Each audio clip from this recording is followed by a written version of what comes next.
to me, instant coffee is weird. I don't disagree, man. But then again, instant coffee is better than no coffee.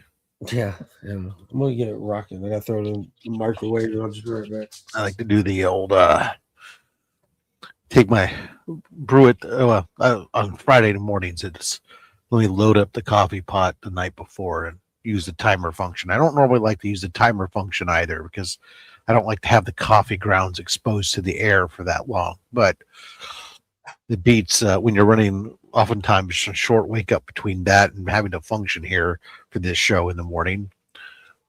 Setting the timer is and a little bit of air exposure to the grounds is preferable, I suppose, to having no coffee. Oh, Mark is doing that. Say hello to everybody here who's joining us on this fine Friday morning. There, Mr. T.M. Nerdy. Hey, everyone. Hope you're all having an awesome day. Well, I'm not sure yet, but hey, here's hoping. I guess once I've gotten out of bed, can it get any worse? Well, let's not tempt fate. Paul Morales, hello. How are you? Brian. Good. How are you? Brian says, good morning, all. Jean Malo, good morning, everyone. I don't know how long I'll be here. I'm sick as a dog. Oh, dude, hate to hear it. Do you work with dogs a lot? Are dogs notoriously sick? Because that's an expression we get all the time, is sick as a dog thing. And I'm not sure where that comes from. It's the opposite. They're notoriously hardly never sick. Yeah. I mean, unless it's just because dogs like to lay about, and that's you lay about when you're sick. I'm trying to figure out where that comes. And cats lay about way more than dogs do. We should write a note and investigate that during this episode of the show. Yeah, where does that expression come from? That is a circumstances. Good morning, homies. Hey, and I don't know what to do. Then we got Big Time Beckerman. That's what I'm now calling him. I know everybody's saying it. Everybody's calling it. It's not just me saying it. I mean, even Sports Illustrated is saying it. It's Big Time Beckerman. If you haven't heard it, you will.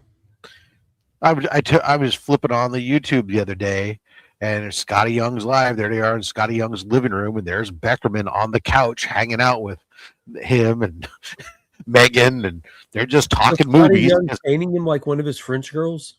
No. He called him up and says, "Hey, I want to watch a movie and go live and discuss the movie. Why don't you come on over?" And so, because Beckerman and Scotty Young are like, peas in a pod. Okay, cool. He came on over, and I think he tried to make out with Beckerman, but that's just a rumor. Anyways, but we'll start him. Don't worry. Yeah, that's right. We're gonna start a rumor there. He tried to slip something into his popcorn. I don't know, but yeah. Classic Scotty. I'm pretty sure it's just me calling him Big Time Beckerman. No, you'll hear it. Yeah.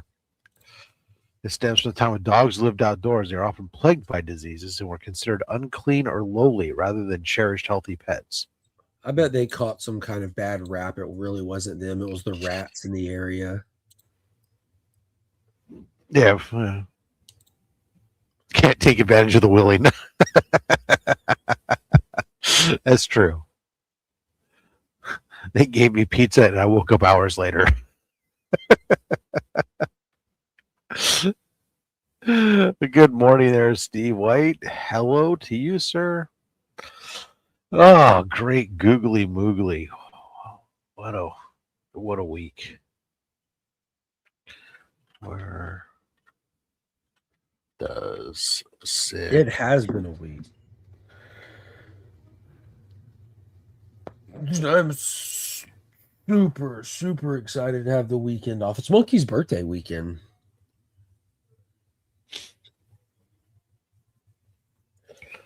Monkey's birthday weekend. Well, it's Jean Malo is along the lines is because they're scavengers. They were often sick to their stomach and stay with me here, Rob. Now, anyone can think and believe what they want.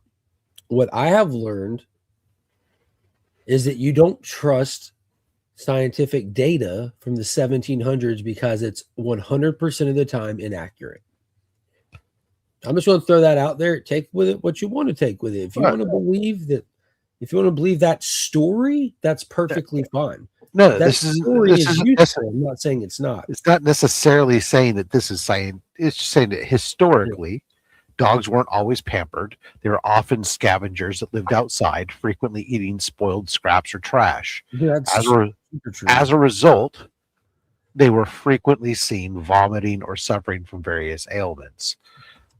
So whether that's just where these things come from. Whether or not that was widespread and real, so that's just where they're saying the saying comes from.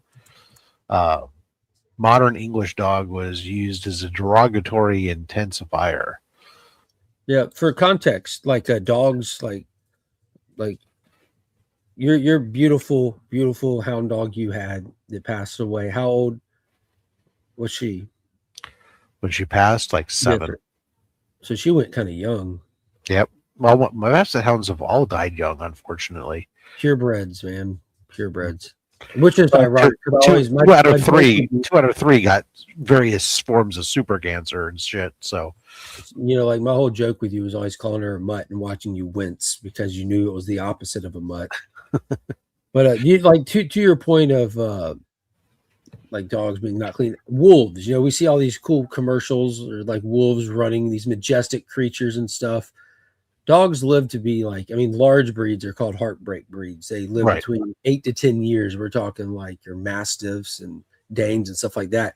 But dogs typically live a good, decent, long life. How long do you think an actual wolf lives, though, Rob? Without looking. If you just had a guess. 5 to 7 years. Yeah, an average lifespan of a wolf is 4 to 8 years, dude. In the wild, animals do not live to be old typically. It's not a thing. Interesting. Over the years, people have used other animals to describe feeling terrible in the morning. Sick as a horse was often used to describe someone who's physically strong but currently very ill. I can think of other reasons in comparison to horses. Sick as a parrot being a British idiom which used to describe disappointment rather than being physically ill. Whatever, sick of a parrot since it became popular in the 70s. Says there's a snake in the grass with a Dead Parrot Society or the Dead Parrot sketch. Interesting. I'm not understanding. What I'm not liking though is that Gemini is getting annoying when you turn on some of its it's cool to some degree. Some of the when you can tell it when it can context about you, because sometimes it can tailor responses a little more what you're looking for, but sometimes it's really dumb. Like I'm just asking it, tell me about the origin of the sick of as a dog idiom, and then after it gives me this and gives me these common variations, then at the very end it goes, since you're a fan of barbecue and competition cooking, you'd probably see a few people sick as a dog after overindulging in much rich brisket. Like, never talk to me like that again, you piece of shit. That's what you should say. Never talk to me like that again. It's like, what is that? Are you you remember what I told you when we had that C3 meeting when I was talking to the AI and it tried to stop me from having the conversation and said, well, you're into comic books, so why don't you ask me about that instead? I'm like, how about you ask me about comics if you need my help? I don't need to talk to you about comics. I want to talk about this. Right. Like I ran into an AI guardrail that it did not like, and it was actively trying to take me anywhere else. Yeah, it's getting frustrating, some of the shit that they put onto some of the stuff that they're overreacting to. People complaining. So like when you're just trying to ask certain line of questioning, it I'm not trying to fucking ask you how to build a bomb here or something because I want but I'm asking you just about history. Or I'm asking for evidence in a case that happened 15 years ago. I'm not asking you for Ford data here. For example, a buddy of mine who works with one of the political parties posted Sunbeam, and I was like, oh, That's a very odd way that it was being phrased, because it was using like the top 20 of this and the bottom 13 of this. I'm like, oh, why are you using these unique number sets Very, instead of very say selective. top 10, bottom 10 or something like that? It's like, what happens if you go a little bit beyond that? So I wanted to fact check it. First of all, just see, is that data correct? And secondly, what does the rest of it look like? And then dig in deeper. And it like, oh, I can't, I know it's like, at first that it doesn't want to answer the question because it's not supposed to get into political, I'm not asking you to fucking anything political. I'm just asking you to fact check. I'm asking you very specifically about a set of data set that exists out there. Which one was which AI was that was I don't remember. It was either GPT or Gemini, one of the two. You know, the guardrail one that I ran into, it was Grok. So it's like they were all assigned these new parameters approximately the same time across the board.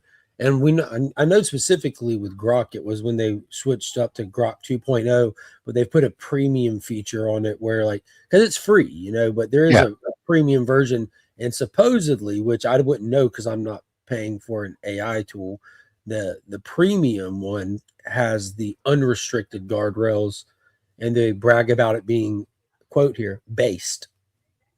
Oh, well, I know that on the others, one of the things that advantages of not, or at least in the user agreements on some of the paid versions, is that your information is not being used, your queries are not being used to train at large and stuff.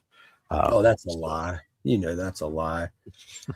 I'm not doubting what you read. I'm just saying, I know it's in the user agreement. Okay, that's a lie. Therefore, it becomes legal, and they're liable if it's found outside. Now, it doesn't mean that nothing's used for training. It's like some of your personal stuff. Basically, AR. Basically, how to play our own bank.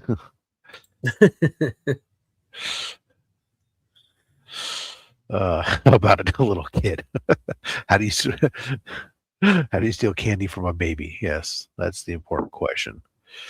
Let's see. Rodents, okay. ROUSs. I don't. Immediately tackles a giant rat. Oh yeah. Oh, madam came by. She said hello. I sent her the link. Same here. I was more surprised that I hadn't had it when I woke up at 3:55. I didn't have a request pending from her. Yeah, it is a little odd. Oh, where's this come from? Overindulgent brisket. What, did I miss a brisket conversation? We're talking the AI. Yeah, exactly. I don't understand what you're saying. I agree. It's how do you overindulge in brisket? It doesn't seem possible. Although, I suppose if you Chris sent the comic vet sent me a video of some guy smoking a 31.5-pound brisket, which is about, for the uneducated, is about double the size of a standard brisket. So it was a big one. That was if you ate it all, you could potentially overindulge. I mean, dude, that would be painful, dude. That just does. Yeah, that sounds way too painful. Yeah. Good morning, by the way, guys. Morning. Yeah, I saw that video. Was insane. Yeah, man, it was a mammoth brisket. That's right. I mean, although I thought it was funny that the guy was then. Most people showing off videos with setups like that, they're generally not then smoking it on a pellet smoker. Despite the fact that they're very usable devices and everything else, there's a certain, within the barbecue community, there is a class system that exists. People who feel that they're elitists for using stick burners versus people who use pellet smokers versus people who use charcoal smokers versus all come together and agree to make fun of the guy using the gas. Oh God! Rob's the elitist. So it's that easy. I know I have a gas grill. Rob's like, I just don't take it to public. No, Right. look, my grill is a gas grill. Absolutely. I mean, I used to love my charcoal grill, but I'm not here.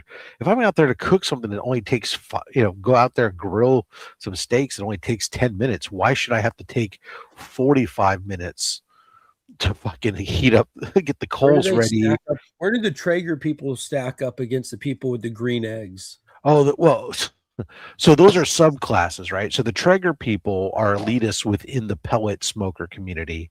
And then the green egg people, they're just their own little fucking thing of like, oh, I've got a fucking green egg. And it's like, they're like the Prius drivers of 20 yeah, years. they really are. And the Traeger people were probably the Prius people. We were on the same page. They're the Prius drivers of 20 years ago. They might be the green egg people might actually be the Tesla drivers. But either way, that's been a pretty tough one to tack down these days, because it was a little bit easier in the past. The Tesla drivers were the modern Prius drivers, but that's bounced around so much now. Like, yeah, but do I go out and sniff my own farts, or do I go light someone's business on fire? We don't know. You have to fill us in on a day-by-day basis. Out here it's a little bit different, but yeah, y'all just light them on fire. Yeah, everybody's just got one. Fuck, it's ridiculous. I see. They're even like I'm in the southeast, and they're even like, well, the trucks are. I think the trucks are about just as common now as the cars. Like, anytime you leave your house, those trucks are ugly. You will see a Tesla. Yeah, literally, I agree. Rob. Well, out here you see that the trucks aren't common out here, but the cars, there's like fucking Beamers in the 90s, or like everywhere you go there's a fucking BMW. But or maybe they're more like a Toyota Tercel. Those fuckers are everywhere too. Jesus Christ. There's one thing you can be sure of, folks. If you're stuck behind a car that's fucking pissing you off, it was either a fucking Toyota Tercel or a Honda Civic. Nowadays, it's a Tesla. At least out here. Y'all got a lot of the Teslas don't drive me crazy as much because they're just around you, but they tend to not necessarily slow poke. It was the fucking Priuses.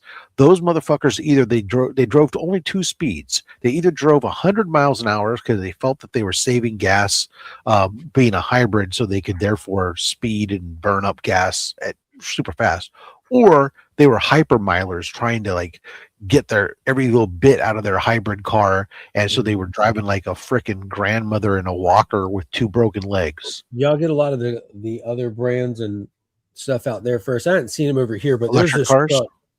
There's a small body electric truck.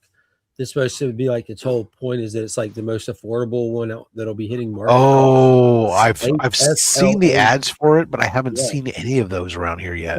SLAT, just a single cab, and they're hyper like customizable, like a Jeep would be, where you can like get them however you want with all kinds of different little attachments and little. Yeah, I haven't seen any of those out here.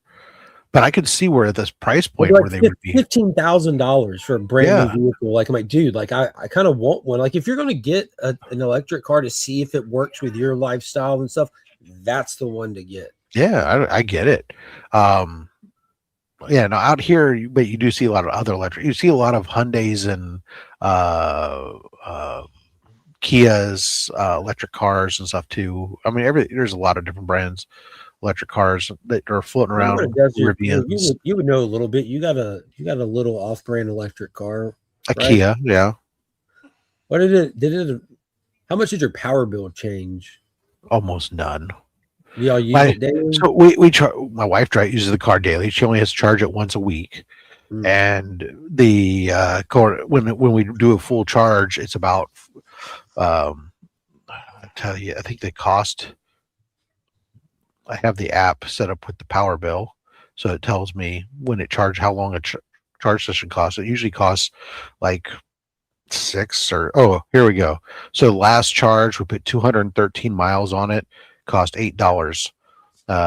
Charge for that $7.80. Before that $8.31. Time before that $9.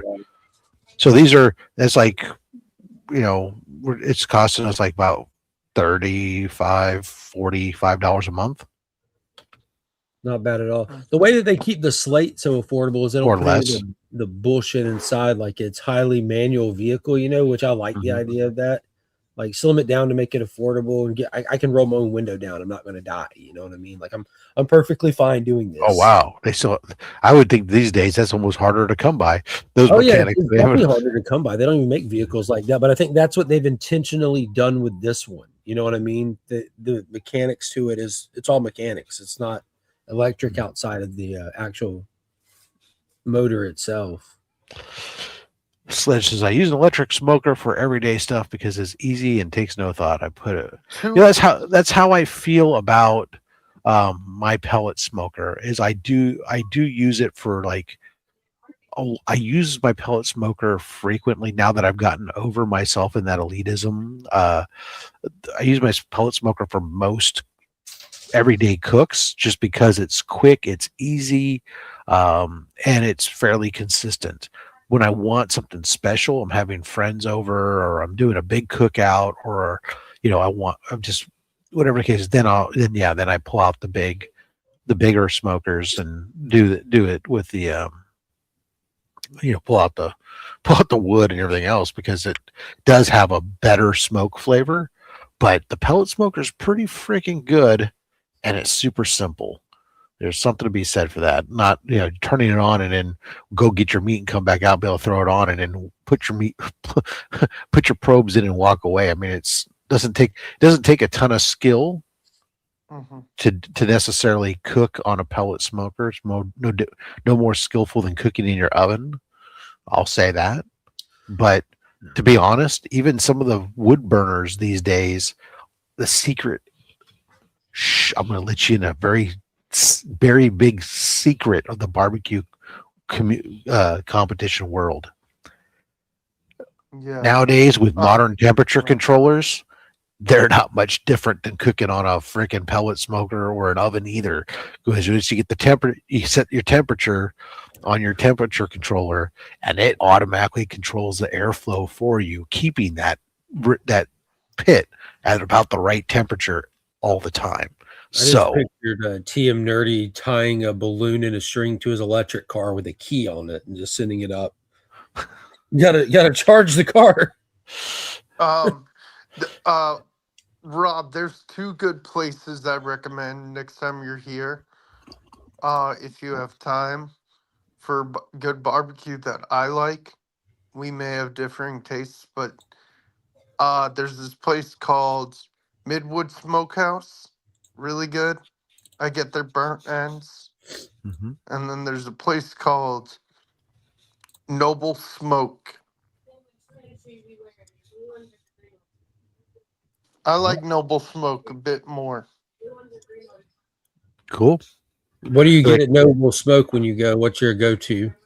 Well, I always like burnt ends, and then they have fried okra and other stuff like that.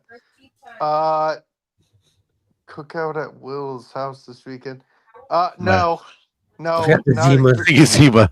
Oh my God. 90s. Let's go. Get some Zima. Hey, walking on the wall. You get some Zima, some Cool Ranch Doritos. Let's go, baby. Cookout at Will's. No, because I don't know to cook. I'd probably have to hire a cook. A la Rob. You just order in, Will. We won't get mad. So you go there, you get the burnt ends, which is in my mind is a side dish unto its own. True. What's your main dish? What's your next item you would pick, Will? You're picking a 3-meat combo. Let's go. Pick some meats. Let's do this. Let me look at their menu real quick. Oh, okay. Mine's straightforward. Mine's brisket, ribs, and pulled pork. You know what? Yeah, I'd go brisket and ribs. In that order. Sure. Brisket, ribs, and pulled pork. Well, here's my next. I'd go brisket, ribs, burnt ends. Fair. So brisket, and got it. Hard to go wrong there. Here's the next real question. How are their beans? I don't really have their beans, to be honest. I ate so many baked beans growing up. No, not baked beans. We're talking when you go to a barbecue place, pit beans. The Just- pit yeah, beans you're baking the beans. are going to separate a good barbecue place from a great barbecue place. Is that how their pit beans complement their I'm their not a meat bean as well. connoisseur. I love baked beans, but I don't care if you cook them on top of the She stove. I was don't care if you set the can in the campfire. I don't care if you I'm- cook them in a pit. They're still baked beans. I'm still putting a little bit of mustard on them. Interesting. Look at JSS Zima available at Kroger. Yeah, that's There you our go. main man right there. I didn't know Zima was still around. He's got the there. link out which ails you. He's got you covered. Interesting. Good Um, morning, I John. thought Zima just became Smirnoff Ice. Wet Oh, there or you go. dry Are they ribs, Rob? doing what for me? We're asking you first. What is Oh. your preference? I know the answer, but go ahead. This is a complex answer for Rob. Y'all buckle up. Yeah, because I'll tell you what, I don't like wet ribs where like they're dripping with sauce. I like two different. I prefer dry ribs, Now, when we say dry, are we just assuming he means like no sauce. sauce base or dry No, rub? no Dry sauce. rub. Dry rub 'Cause only. I know you're cooking them with a little bit of. I do there's two different ways. Yeah. I do a dry rib, which I totally love, but I'm often cooking ribs for my kids as well too, or they don't care for the dry rub rib. So I do a light sauce that I allow to. I do a root beer glaze throughout the cook, and then do a light sauce about 35 to 40 minutes before the final pull off, and allow that to just kind of glaze over it. And so it's a very thin layer of sauce that kind of caramelizes. Logs, you going wet or dry rub? Don't be afraid to answer honestly. I don't like it dripping. I like a thin, light sauce, like Rob's kids. So I go mainly dry. I'm not going to be afraid to be honest. I like them wet. Yeah, that's fair. I like them I wet. used to when I was a kid. Flavors. When I was a kid, I used to love them just dripping and drowning in barbecue sauce. But If I go somewhere, I want to get the dry rub one so I can get the various different sauces that they have, and I can sauce the individual ribs and taste what's going on, because I love barbecue sauce. So when I do a dry rub rib, though, you can put sauce on it. You're not gonna. The problem becomes a dry rub rib when I do them, they're seasoned in such a way that adding sauce to it then actually can sometimes. That's just in your mind as the cook. A normie doesn't think like that. No, because there's a difference. There's a difference between just not putting sauce on your ribs when you're cooking them versus a true heavy dry rub with a heavy bark and stuff that's barked out. Yeah. Yeah, I mean, it's a different ball of wax. And I'm gonna need to put some sauce on your barked out rib, Rob, just to cut all that salt. I have a question for the not a rib has a little salt, dude, but it's a brown sugar and other seasoning that's going on in there, baby. I have a question for the panel. What's your go-to beverage for ribs? Well, I only drink 3 things, Boggs. I drink water, I drink black coffee, and whiskey. Bourbon. Yeah. So, bourbon. So, one of those 3. I always drink a beer. Yeah, well, I mean, beer. Every once in a blue moon, I've been known to drink a root beer, but I don't drink them much these days because of the sugar. But he mainly just paints his ribs with them. Rob, what? Speaking of root beer, the glaze. What is the brand? Like, is it like First of all, you can use anything other than Virgil's, but it should be a barbecue. It should be a root beer that has pure sugar and not corn syrup. So typically, I use a craft root beer. I usually use Henry Weinhardt's, which is a West Coast root beer. You're not going to find it out where you're at usually, unless you find it in some specialty store that imports it. But it's a regional craft root beer that has a strong vanilla finish. I'm gonna have to try this. If I was out where you're at, I would try to find some place that carried Sprector's, which is from Illinois. which has a honey finish. That's a good one too. But do whatever you do, don't use Virgil's. Virgil's has a black licorice finish, and that will Ew. exactly, Ugh. and that will make your frickin' ribs taste like ass. That sounds terrible. Ugh. Do Virgil's you? root beer looks like something you'd get out of the Cracker Barrel store. Yeah. Like it Well, looks like artsy Mark, root beer. Mark, do you guys? it's a craft root beer, but it's got a black licorice finish, and so it's fine if you like black licorice.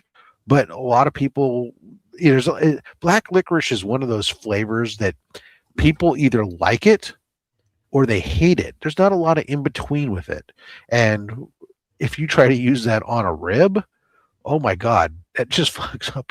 It's gonna fuck Yeah, up it your meat. does. Do you guys remember the soda? I don't think they produce so much There you anymore. Sir, go. I could be wrong. Justin. Joe, do you guys remember Jones? Jones root beer. No, just Jones. I think it's called. Look it up. I think it's called Joe. Yeah, it's called Jones Soda. I think they had they had like different flavors. Well, I would hope so. What It looks like about an normal? artsy drink. It's like It may be regional. radioactive blue or radioactive Yeah, red, seriously. which is Rob, ironic. It looks like they did a branded content mhm, thing, promotional thing for mhm. the Fallout TV show back with Are season they one. are they a regional company? I don't know. It looks like Walmart sells it at least. Oh, interesting. Rob, what's your go-to like mainstay brand of root beer like AEW, Mug, IBC, He doesn't. He's an artsy fartsy guy, Boggs. If I or if I was Bart? no, never barks. No, I Um, agree. I grew up on Mug and A&W, but if you're gonna throw IBC in there, I'll take the IBC over the others, So just because they use real Intercontinental ballistics no, beer. it's better cold is what it stands for. it's way better cold. You know what I like from IBC, Rob, is their That cream comes in a bottle. soda. Their cream Uh, soda. well, yeah, we see out here. I mean, so IBC is a pretty good, premium soda company from a national brand standpoint. What out here, I have Henry Weinhardt's, which is a step better than IBC in my opinion. Sounds It's like regional. It's regional, but they have a whole line of premium sodas because they're also a brewery. They have a beer, it. regional beer, but they made all these sodas during Prohibition when they couldn't make the beer. So they have the cream soda, they have orange cream soda, black cherry Black cream cherry soda. soda. They've got all these different things. Matter of fact, their orange cream soda literally when you're drinking it, it tastes like you're eating a creamsicle, orange creamsicle. It's Yeah. so crazy good. But You know what's those so the Henry Weinhardt ones are the go-to out here. I drink Mountain Dew, not on always, but on occasion. That explains everything. Thanks, Mark. You know what? I drank Fanta the other month just to Mhm. try it again, and I'm not a big Fanta drinker. Oh my god, I got acid reflux. Oh, it Mm. hurt. Now, if you come out, you see Vogs out here though for the big cookout I do. Yeah. We go to a local brewery called Devil's Canyon, and Mhm. they in addition to their beer, they make a root beer, and so we can get we can get it in the keg, so we'll have a keg of the Devil's Canyon root beer along with a keg of their beer, and their root beer is again phenomenal because it's small batch, Yeah, is local one-off place, and it's amazing. what kind of beer is theirs? Is it like a They make several different. IPA or They make regular? IPA. They make pale ales. They make a stout. They make a bunch of them. We usually go down there and get something that's similar to like a Gordon Bierschmarzen, something that's kind of in the middle of the road, not overly offensive to anybody, because we want them to drink the beer and we're not trying to enjoy it with the barbecue on a hot day type thing, not sit there and have a discussion about whether or not Soundgarden was a better band than Pearl Jam. Right. Mark or Rob, we have a place here. I'm not a big fan of their beers, but their atmosphere when you go into their bar and stuff. My dad likes Old Mecklenburg Brewery. They make copper.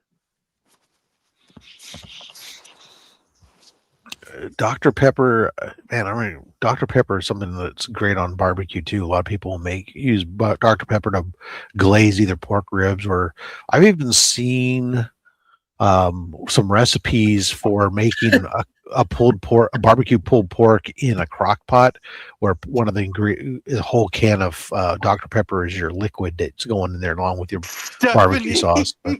Steph, welcome to the Dr. Pepper stream.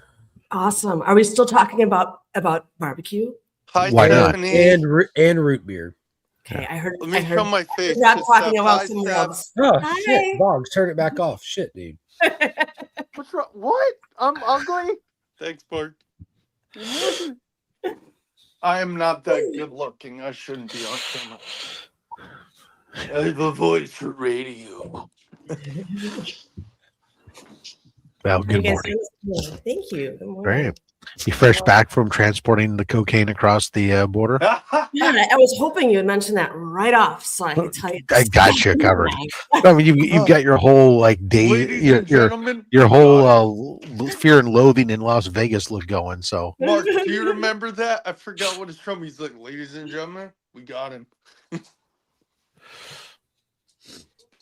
oh yeah. Dr. Pepper. Yeah. Well, Dr. Pepper's all RC right. I'm not a big Dr. Pepper fan, really. I do dig the RC Cola. We used to have or actually here the San Mateo County Fairgrounds still is an RC Cola place. It's like- Really? yeah, so you go in there, all the booths only have RC Cola. There's no Pepsi or Coke there on the place. It's crazy. That It's is like what crazy. must be like, you know, it's like them and like there's like a few like Chinese food places or something where they have 7-Up RC Cola fountain machines Wow. still. That's But crazy. it's definitely not a company you see a lot of these days. No, you don't really. They used to be much bigger, but Yeah.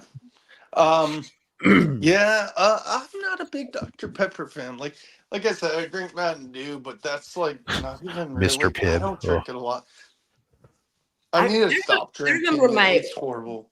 It's I horrible. remember being in college and being like, in the heyday, and everyone's going to beer parties and stuff, and like I was What hanging up, out with my brother? friends. It's the heydays. And then they were all like playing Diablo. We're all like staying up playing Diablo. And Oh my god! right? There was a And then kid- let me finish my story, Will. And Sorry. then Chris is like, I'm gonna go out and get 12-pack. We're like, awesome, right? Like, what are you getting? He's like, Dr. Pepper. It's like, what? What did you No. say? Like, No. did you go out to get No. more Dr. Pepper? Like, at least they weren't all coming back. right, but like, But 5 years later, they were running out getting a 12-pack, and it was all Mountain Dew because Oh, that's what God. that seemed like. They all switched to that then too. But yeah, I mean, college is where college was where I developed a massive Coke habit, and by Coke I mean Coca-Cola, of course. I'm not. Rob, do yeah. you need the help? freshman of 15, you know how to, Yeah. know how to Ma- eat really good. Madam was all excited for a second when I said I had a Coke Coke? problem, but I want to Did make you sure. say I want to make sure that we're She clear was- here. Rob, did you I'm see not a it through client, her enthusiasm but- on her face? She was waiting for it, and you hit a home run. She's like, yes. But a toot here once in a while, maybe. But that's a different story. No, never. Wow. But yeah, I mean, it's like coffee all morning, Coke all night, and I wouldn't drink water.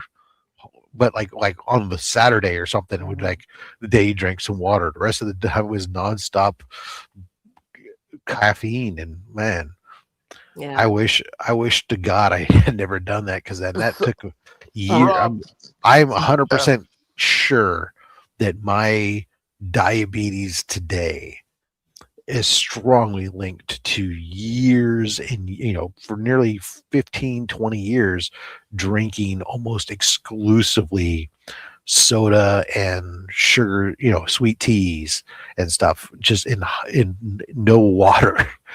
It's like, and I see my son doing it today, and I'm keep trying to tell him. I said, dude, you gotta give you're going to burn out your system and you're not gonna be able to metabolize that shit, and you're gonna get fucked, and you're gonna be like your dad. Stop it. Sugar really isn't very good. Rob, for you. it's funny. I drink coffee with a little creamer sometimes. I'm sorry. Yeah, I know it's not that great. I was I was with some buddies one day, like mid afternoon, like maybe early afternoon. I'm drinking a cup of black coffee because I did not sleep Because well that's the how night God before. intended, right? And so, like I said, normally I drink it with a creamer, but I don't mind black coffee. I really don't. It's okay. It's pretty good. So my buddy sees me. He's like, "What's in the cup?" I'm like, "Black coffee." He's like, "Dude, are you okay?" I'm like, "I'm exhausted. Leave me alone." If you get good coffee, it doesn't need to be covered up with cream and sugar. Yes, Right. it does. It No, does. and it's Black I have to coffee have is some. I abominable. have to It's have so a bitter. little creamer. It's only bitter if you get shitty fucking coffee. No, I get good coffee. Madam, I listen. Coffee I isn't- trust. Listen to me for a second. I hear people say exactly what you're saying all the time. Mhm. They come to my house. I serve them a cup of coffee. I don't have creamer. I mean, maybe sometimes there's milk here, but That's all I need. It's I like- say, hold on, just try it first, and they do, and 9 times out of 10, they'll sit there and go, "Oh, you know what? This is really good. You're right. It doesn't need anything," and then Rob's they probably continue to right. drink it the way it is. Because if you spend money, now it's not cheap. We're talking about I'm paying over $20 a pound for the coffee. Mhm. But if you get good coffee and you brew it properly, then it's not bitter. Instead, it has good flavor. You know what's funny is I don't drink a lot of coffee, but when I do at work, Me. we have someone who makes cafe bustela, and I just go ham. Yeah, see, Sledge is with me. Good coffee is not bitter. You know That's what what's I'm funny, drinking. Rob? Rob My V. dad's also a big avid black coffee drinker. Literally, my mom and dad had to get Sledge is my coffee brother now. my dad and my mom had to get 2 separate pots. My Oh, I mom get makes normal coffee with creamer or whatever, milk, whatever. I do a little milk. I do a little creamer, not a lot. And then my dad makes his black, and my mom calls his coffee mud. well, I will tell you, Go we ahead, used Rob. to do that. You used to have Sinkers and Mud was powdered, all the powdered donuts that you dunked in your coffee. Was Sinkers and Mud. Yeah, I understand, Will, because I had 2 coffee grinders in my house at one point because my youngest was fucking drinking decaf coffee, and ugh, the hell no. that shit was gonna fucking go through my grinder and contaminate my Oh, coffee hell no. grinder. That's tired of grinding twice. You know what's so funny? My parents don't get normal I don't know coffee. how when you think I was born, madam, but I have never used a hand coffee So grinder. my I parents. assumed you did just because it's fartsy. So my parents have what's it called? A coffee. They drink this German coffee. We lived in Germany as kids. It's called Dahlmeier. Let me look. Dahlmeier coffee.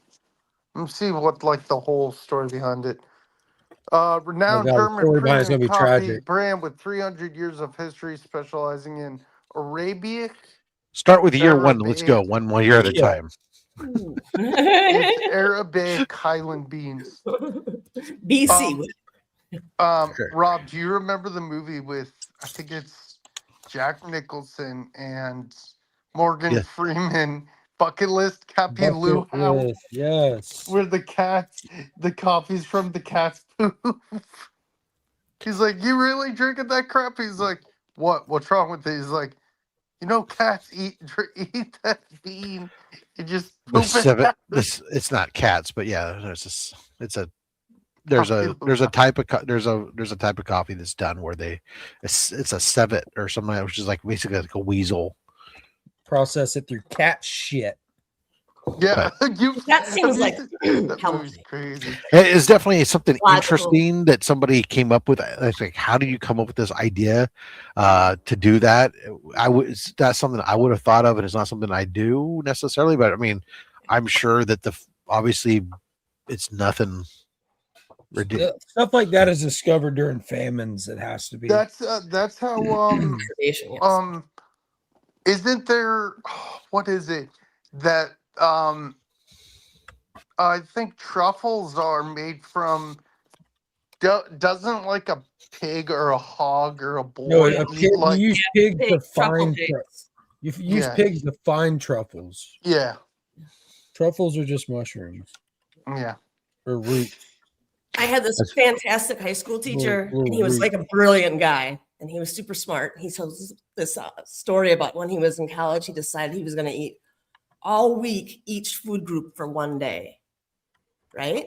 So like Yeah. one day he'd eat all fruit. It was fruit day. Next day, all, dairy. It's dairy day. And he said, I could not wait all week until meat day because that was the day. You know what's funny is TM Nerdy's saying this, what would make this coffee better is cat shit. Really kind of actually goes along with Sledge's statement about MRE coffee. So at least I don't know. I'm assuming that you're talking about the older MRE coffee because I don't know, but last time I opened a more recent MRE for something we had around here, I was really disappointed in how easy that shit was nowadays, and they can actually heat their food and all this other crap versus the MREs in the early 90s when it was just like nothing but cold. It was cold. Eat your food cold. There was no chemical heaters. There was none of this crap, and you were creative in making yourself I don't know, pies. I am down one day to try Rob's barbecue because it sounds hella good. I'll also try some coffee because I trust the man. I really do. You can only look. I can only kill you once. Yeah. Speaking of coffee, madam, what did you think of the new Game of Thrones episode? She just stepped away, but she's gone. That was it. That was her shot. She had to go do some coke. Oh, yeah, we're doing this again. I knew it. Yeah, take a bump. She'll be back in a moment. She'll be a little more energetic. It'll be good. Well, to your point, Billy, if you just got off work, isn't it late? Dude, I only slept like 4 hours, but I'm happy to be here because TM, you have the link. TM, feel free to hop on. I sent the link to a bunch of people in the chat. That's me every day, every Mark, Friday, 4 hours. Mark, you can always send it to me, and I'll try to make it. I typically send it to people when they pop up in the chat. I used to send it to people as they pop up in the chat. I was good about it. Then I kind of stopped being great about it. But I try to do the Coke you're holding? She got a bag of Colombian Pure. I knew it. Pop it open. Just stab the little knife in it, Mark, and she goes. This is called an MRE, meal ready to eat. Never heard of it. That looks like a commercial available one, not one I'm used to. But yeah, go ahead. Mm-hmm. Menu 14, Mexican style rice and bean bowl. Did I hear Coke again? No. I mean, I know what it is, but I mean, it's like the options were much simpler back in the. What you got? Ravioli and that's it? No, well, there was a spaghetti. You were lucky. There was hot dogs, which we called the 5 Fingers of Death. There was a ham and a gratin potatoes, which was one of my go-tos because eating it cold was okay. There was an omelet, which first of all, I never liked the fact that the eggs were orange, and secondly, I didn't like cold eggs. You don't like real eggs? Oh yeah, they weren't real eggs either. Yeah, they're powdered eggs for sure and stuff. But yeah, stop! I'm having PTSD. But the only thing, Sledge, every once in a while, I miss making a good Ranger pudding, or or a fruit pie.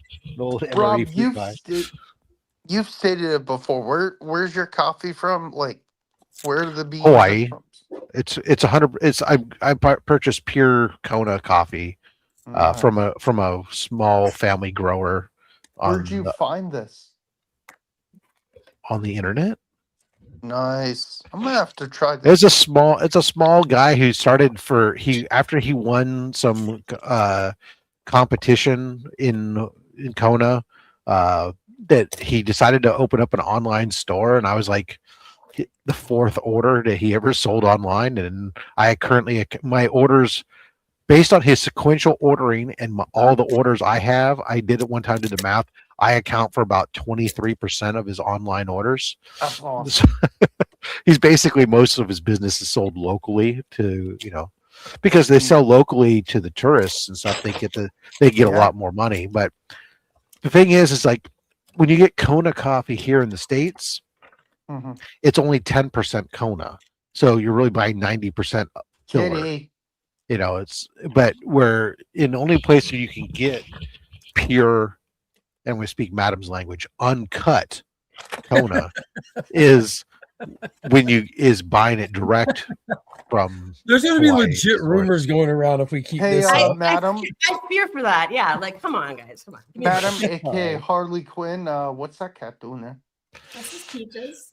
He's a curious cat. Go on.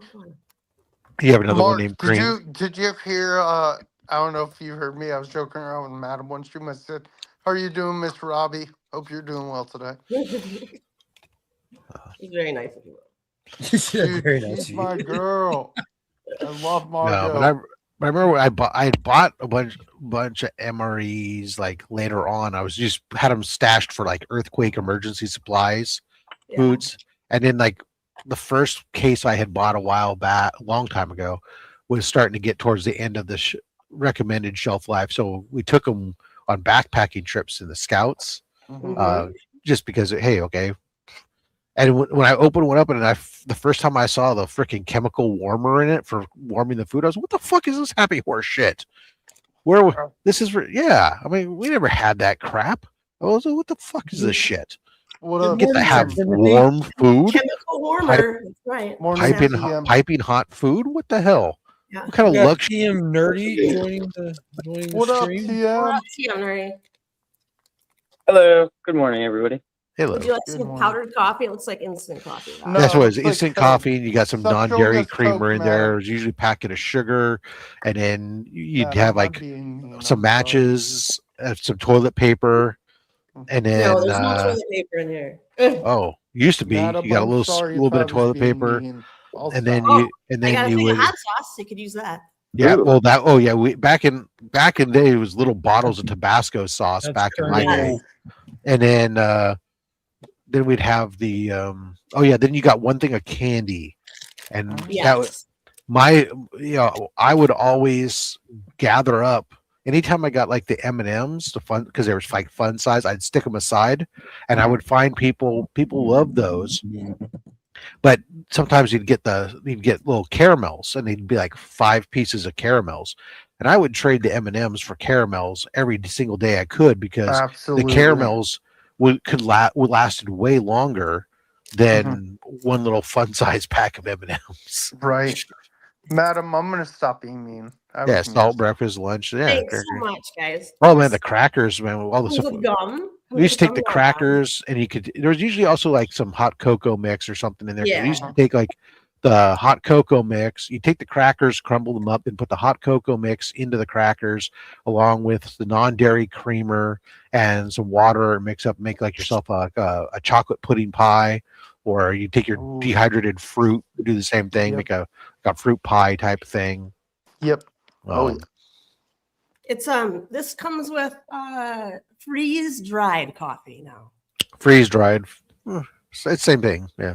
Instant coffee. Add hot water. Good to And go. they do have a moist towelette now. So oh yeah. Well, that's fair. yeah, okay. You have a packet of sugar. I think this is like a packet of Equal or something because it's yellow. Good morning. Hey, this is cool. We got our first comment based on the thumbnail I made, which was my thumbnail was very intentional this morning. But he says Jonah Hex like Marvel, the Ghost Rider ?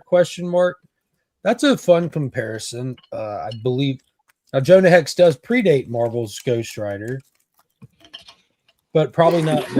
Definitely not their Western Ghost Rider. No. Which they kind of inherited, but correct. But the I haven't ever made that comparison in my mind. That's a cool comparison. But they came out. Yeah. They came out in the same year. The Johnny Blaze Ghost Rider and Jonah Hex. It's kind of like Man Thing and Swamp Thing. It's fun how the competing characters tend to They come both- out very close to each other a lot of times. They Not both all. borrow from the heap. Yep. Uh-huh. Rob, I No, sent you oh no, that's what I'm saying. 91. You're completely right, Carter. You're completely right. Carter Slade is the second Ghost Rider. Rex predates Carter Slade, but Carter Slade was the second Western Ghost Rider and the first one to have like supernatural powers and stuff like that. And I believe he predates. Well, I don't know. He might be the. I gotta check. Tim I Holt. think it was like 1962 because Yeah. I love me some Ghost Rider. But yeah, that's a really good comparison. Like That that I is. just never put together in my mind because only one of them has a flaming skull. You know what I mean? Yeah. A lot of times the comparisons are a lot more stylistic, but Yeah. that's really cool. But Jonah Hex made the thumbnail today because it was announced yesterday during the Comics Pro event where they're showcasing what's coming from the companies and stuff.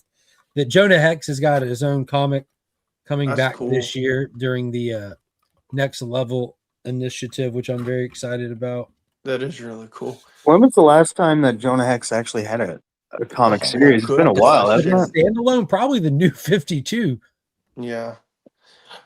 He's appeared and popped up in things, but definitely the last. Mhm. I can't think of the last time he had one. TM. Mark, I don't Is remember. this about if you- Jonah Hex? Go ahead. No. Is this about Jonah Hex? No. Damn you, Vogs. Ah, I'm the worst. You're the best at changing topics. I The am the best. best. But Don't I'm be so also the negative. worst person Don't be to so on a negative. panel You're the with. best at it. I'm the worst to be on a panel with. No, I can think of at least one person worse. Don't worry. I just whenever I see I'm a- Will's on the panel, I never go on there. So I'm like, Wow. oh my God, Will's there. Wow, madam. Forget Ooh. it. Like I'm out of here. Wow. And I'm always so nice. Stephanie's a savage in the morning times. If y'all She haven't is. noticed. Mark, are you reading the Batman question Green Arrow Arcadia or no? Yeah.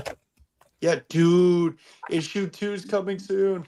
I can't Issue wait. 2's been out a long time. It I'm was sorry, okay. issue 3. I'm sorry. Yeah, issue 3 is the final issue, I believe. Yeah. I like how they involved the question. It's awesome. Yeah, that's the main reason I got it. I'm picking that up. I'm gonna pick that up by trade. TM, you're gonna like it, man. Yeah, Really think it's you will. just I don't know why they're so expensive. They were like $8.35 Yeah, it's Canadian. crazy. I was like, I can't. I'll just wait for trade. Because they're TM, you'll black. like They're it. black. I guarantee it. Because they're black label. TM, I think you'll rank it a solid 6 or a 7. Yeah. If And we're being then honest. I like how it's an older Green Arrow. I just like that it's the OG question. Oh, it Yeah, is, Vic- which is Vic so Sage. great. Trying to think what else. I love how Night Fight wrapped up. KO's gonna probably wrap up really good. I think issue 5 comes out this week or next week. One of the two. Yeah, PTT, what up? Morning PTT. Yeah, it does. Yeah. I actually bought a book from Kevin. Mark, you missed it last night. He was selling I forgot. He was selling a Spectre book where it's Spectre and then another ghostly figure on it. Probably an issue of Adventure Comics. That sounds right. I was like, I have to get a Spectre. I need a few Spectre books in my life. Yeah, well, you're in luck. DC has a Spectre storyline coming up really soon with their JSA line. I'm really liking what they're doing because, like, it's you speak of Jonah Hex, and it's been a while since that they had a series of that, and it's same thing with Firestorm, same thing with the Demon. Like, I'm loving these books that are coming out. I'm super excited for the Demon. TM, have you been reading the Batman? The Batman, no, The new Batman series? Oh, no. it's solid. Not great, not good. It's solid. Which one, Vogsy? I'm sorry. Matt Fraction. Oh, you're not pulling Fraction? No, Team? I am. No, not you, he's Vogsy. I know not. you are. no, I'm not. Oh wow. I That heard says, that Immortal says a lot Legend- to support my my take on that title. I heard Immortal Legend Batman's kind of weird because it's like Power Ranger-ish Batman. And I'm like, I sent you something, Rob. That's just for you though right now. I was going to make a joke Podcast again. Sent me. on Instagram. Okay. What about me, madam? I'm sorry. I What didn't about all of us? I'm sorry. I didn't know you could take cocaine off of a dead hooker. Wow. I was about Ooh. to say. It's impressive. Yeah, well, you know, That is a lot. they grow on trees. You know what I mean? Sledge says you mean the exact opposite of Marvel. Bring back Legacy rather than shitting on them with new upgrades of them. I like a mixture of both. I like it when it works, and I don't like it when it don't work. I like my Blue Beetles. I like my Dan Garrett's, but I love my Ted Cords and I love my Jaime Reyes. I think that works good for them. I couldn't give two shits for the new Atom because he's working simultaneously side by side in the lab with the Atom, so making one of them completely pointless. Give me my Flash family, but reduce the Superman family. You can throw away the entire Bat family except for all of them because they're all awesome. They just need to separate them a little bit more, not location wise, just distinction. We don't need 10 Robins, we don't need 10 Batgirls, but if you can come up with a good enough name that'll stick, which they try them on with different costumes and names, and it isn't up to them what sticks or not. It's up to the readers, the consumers. So keep trying. I'm here for it. But Need more signals. Sometimes it don't. Let's go. Gotham in daylight. Let's do it. Let me show more of the signal. The signal, yeah. I like the new one. It just doesn't have a purpose, really. You know what I mean? Because Gotham apparently doesn't have daylight. No daylight. None. It's 23 hours of darkness. The other hour, Bruce sleeps. Can you imagine it ever actually being dark in Gotham, though? A city that big? Like, I imagine there's lights everywhere. I mean, yeah, the sun comes up one morning, the clouds break. It's not overcast in Gotham, and all of a sudden you can just blue skies and people. What the fuck? Maybe that would solve a lot of the crime problems. You look up and you say, "Oh my gosh, it's so beautiful out here." About that time, they feel good. You get a nice healthy dose of vitamin D. About that time, Duke Thomas punches you in the face and keeps running to the next guy. I got to get it in while I can. I mean, God, it could be like, I don't know, Coast City or something. That would be crazy. The one bad day, top tier. So that would be. I mean, I haven't seen. The last time I think I've seen Gotham really depicted daylight time was like year one stuff. I guess when if you read the ongoings, like your Bruce Wayne content's typically in daytime, typically. But it isn't like it's really highlighted. It's just, you know what I mean? It's not like you're reading a Superman comic where this scene takes place in Metropolis Park, where it literally cuts to the scene with sunlight shining on families playing, and you know what I mean. You don't really get that. Or Superman flying through the sky. In the sunlight. He is kind of like the absolute opposite of Batman, now that I think about it. Day and night. No, I am the night. Yeah. What legacy characters do y'all prefer? Which legacy characters are y'all not a fan of? TM, you mentioned that you like that they're using Vic Sage as a question. But I do like Renee Montoya though too. So like I like both of them.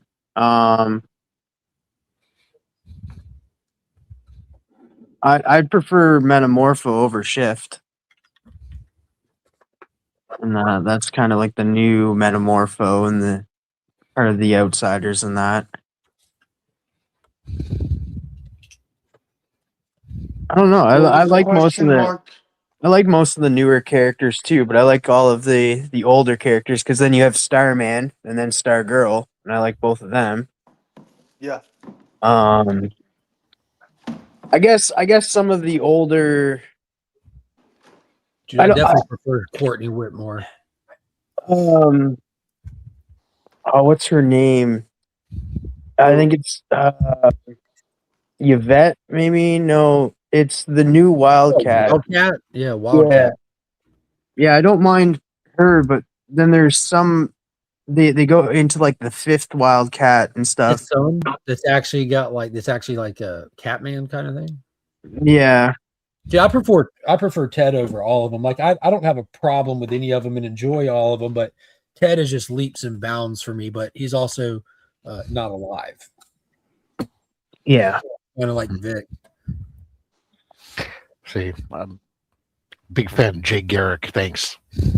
Jay Garrick is alive, and Judy is now here.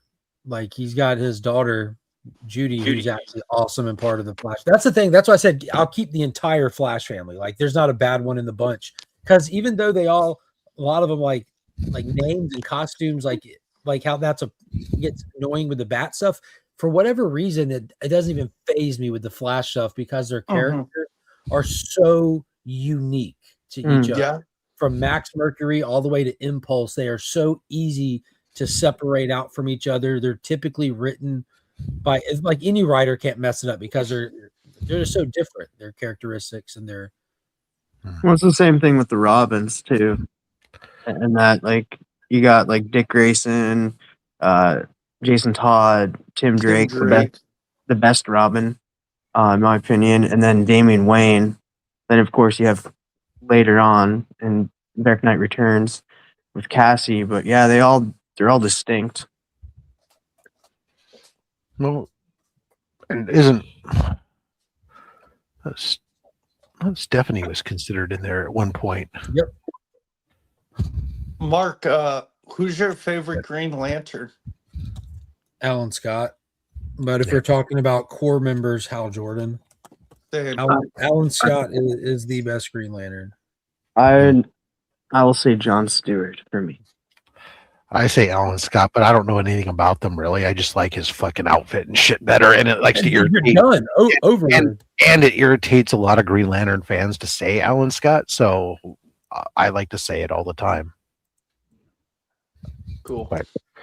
But I mean, I would when it comes to Robins. I mean, for the longest time I definitely think that Tim Drake is the best of the Robins. There's a balance and everything.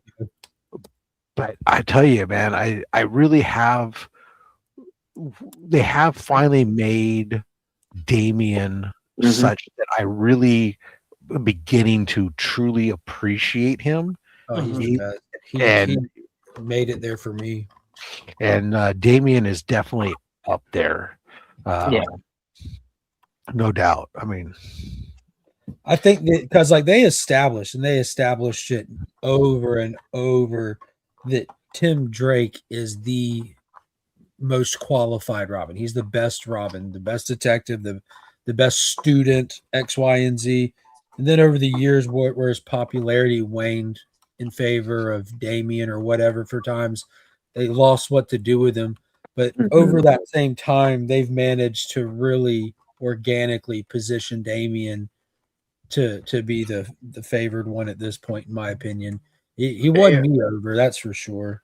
I appreciate you're a big fan of Dick, and I would expect nothing less than you. And Circumstance also doesn't want to have anybody talking bad about Dick. No one's talking about Dick. He's already ascended, Dick. I will say he was not a good Robin, but he's a good Nightwing. I've never and for me, it's like most of my reading had very little to do. Most of my Robin experience with Dick Grayson as Robin is from TV shows or everything else, and that's all fine and dandy. I never really read a lot of stuff unless I go back. He's not being Robin in the fucking 70s. Yeah, but I mean, I really don't. I don't think of him in that mode anymore, because he is Nightwing and he's ascended so well where he truly is not in that shadow of being, a former sidekick or whatever else. He's truly is a hero unto himself. And I think that by far, the fact that he's been a mentor to so many of these other Robins as well too. I mean, it just goes, and he's a mentor to the son of Kal-El and also. So I think it just shows that how much more than. Isn't that a better compliment than calling him a good Robin? Yeah, I think. But how am I doing now? Yeah, exactly. I run a team. I'm responsible for a city. I had to save the entire multiverse during a crisis event. And you're Yeah, saying he when I was a kid, I did pretty good. Like what? yeah. So that's why I don't really think of him as Robin anymore, because he's just so much beyond that. Yeah, I He agree. took over for Batman and the Grant Morrison run. Batman and Robin for a little bit. For real, for real. Not just for real. For real. Gnort, dude. If you're a fan of Gnort, you gotta which was it? Was it Human Target TM Yeah, I think so. where he pops up in there to pass on some information during the investigation? Was it? It was that or Yeah, Dave? yeah. It would have been. Yeah, it was that one. I was thinking it was either that one or Strange Adventures, but I think it was Human Target. Yeah, it definitely wasn't Strange Adventures. It was after that one. So yeah, Human Target. Gnort is hilarious and that just drunk and funny. Jeff, what is going on? I'm Minority thinking that Hal Jordan has a crappy uniform. It is the goofy mask and white gloves. And was it ever addressed why people don't recognize him as Hal? Well, all right. The recognizing thing is super simple. It's kind of like with Superman. And let's use Superman as our comparison. How doesn't anybody not know that's not Clark Kent with glasses? Well, the only people you really got to worry about are those closest to you. Because if you walk around downtown or you go to the mall or you go anywhere in a crowd of people, walk up to them and just say, "Who am I?" No one will fucking know. Yeah. No one will fucking know who Well, you are. remember, it's hypno glasses, right? Yep, that too. Well, that was back in the day. It was fractured pieces off of a spaceship that Ma put in frames and blah, blah, blah. But it's just really the people closest to you you have to worry about. And they did that in the movie, The Hypno Glasses. And it's the same thing with how that little domino mask does the job. But like in the movie, when he pulled up wearing the mask in front of Carol, the first thing she said, "How? How'd you know it's me? Oh, I've seen you naked. You'd think I wouldn't recognize you because you covered your cheekbones up?" Mm-hmm. And then you have Jon Stewart is just like, you know what? I'm not wearing a mask. Yeah, fuck it. And then Guy Gardner's like, bro, I got this haircut. Yeah. Well, then you got Batman. Everybody knows he's Bruce Wayne, but nobody wants to admit it. No one got the balls to talk about it. Or when you got to the point where we had that Something scene where saying- all the villains were having that conversation, and he told the guy, we need Bruce Wayne, otherwise he's Batman 100% of the time, and we don't want that shit. Yeah.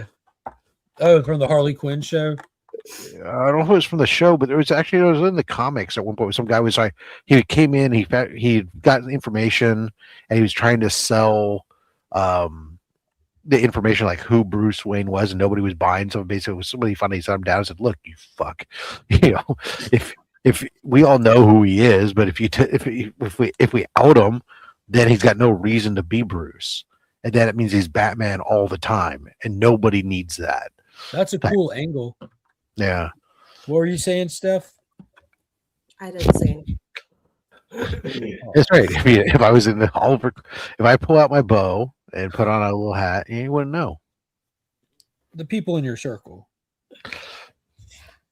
I don't know if you Or even more like the TV show. I just put a little grease paint around my eyes and pull a hood down low, and I talk a little deeper. You'll never know it's me. You'll never see me coming. Oh, now it's come through, madam. Oh, good. Thank God. Because I've only sent it like 1,000. And you Just kind of like show up scream. at the same time as That you really come is back in the city. fucking cocaine. Holy shit! You just get a shipment in?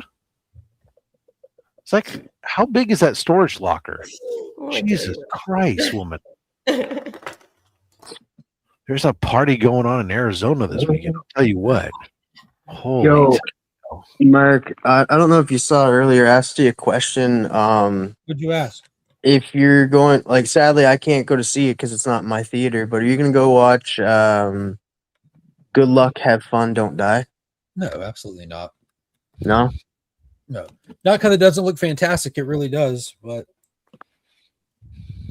Yeah, Gore scheduling Verbinski time and to Sam go. Rockwell. Yeah, I love Sam Rockwell. I'll definitely be watching it when I get an opportunity. I mean, there's still stuff I can't wait to see that I want to see that's I can watch at home now and still haven't. And I know one of those movies, What is it, Boggs? F1. Yes. Yeah, you nailed it, dude. That is I one. love The other one is Wrecking Crew. Those are the two on my short list right now. My free time to watch stuff has been preoccupied with personal investigating. F1's amazing because I grew up watching F1. It's no secret. I'm a huge fan of conspiracies and stuff. So it's been like Christmas for me for the past couple of weeks. I thought Wrecking Crew was okay.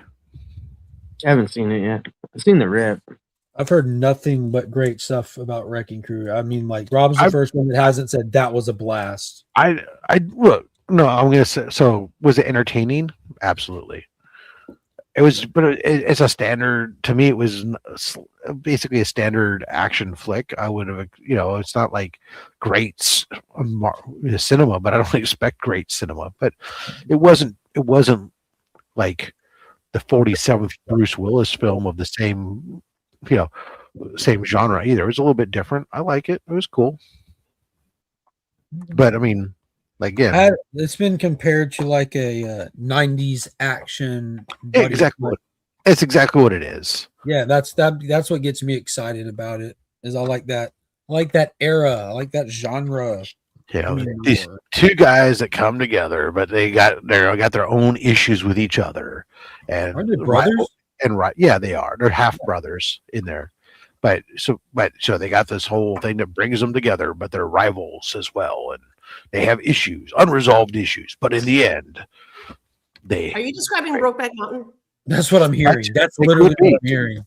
It more or less is. They had issues in their ends. The difference is that in Wrecking Crew, they have their moment in the parking lot of a police station where they come to fisticuffs with one another instead of fucking one another. That's the difference. I was good. Oh my god. I was gonna say Hobbs and Shaw.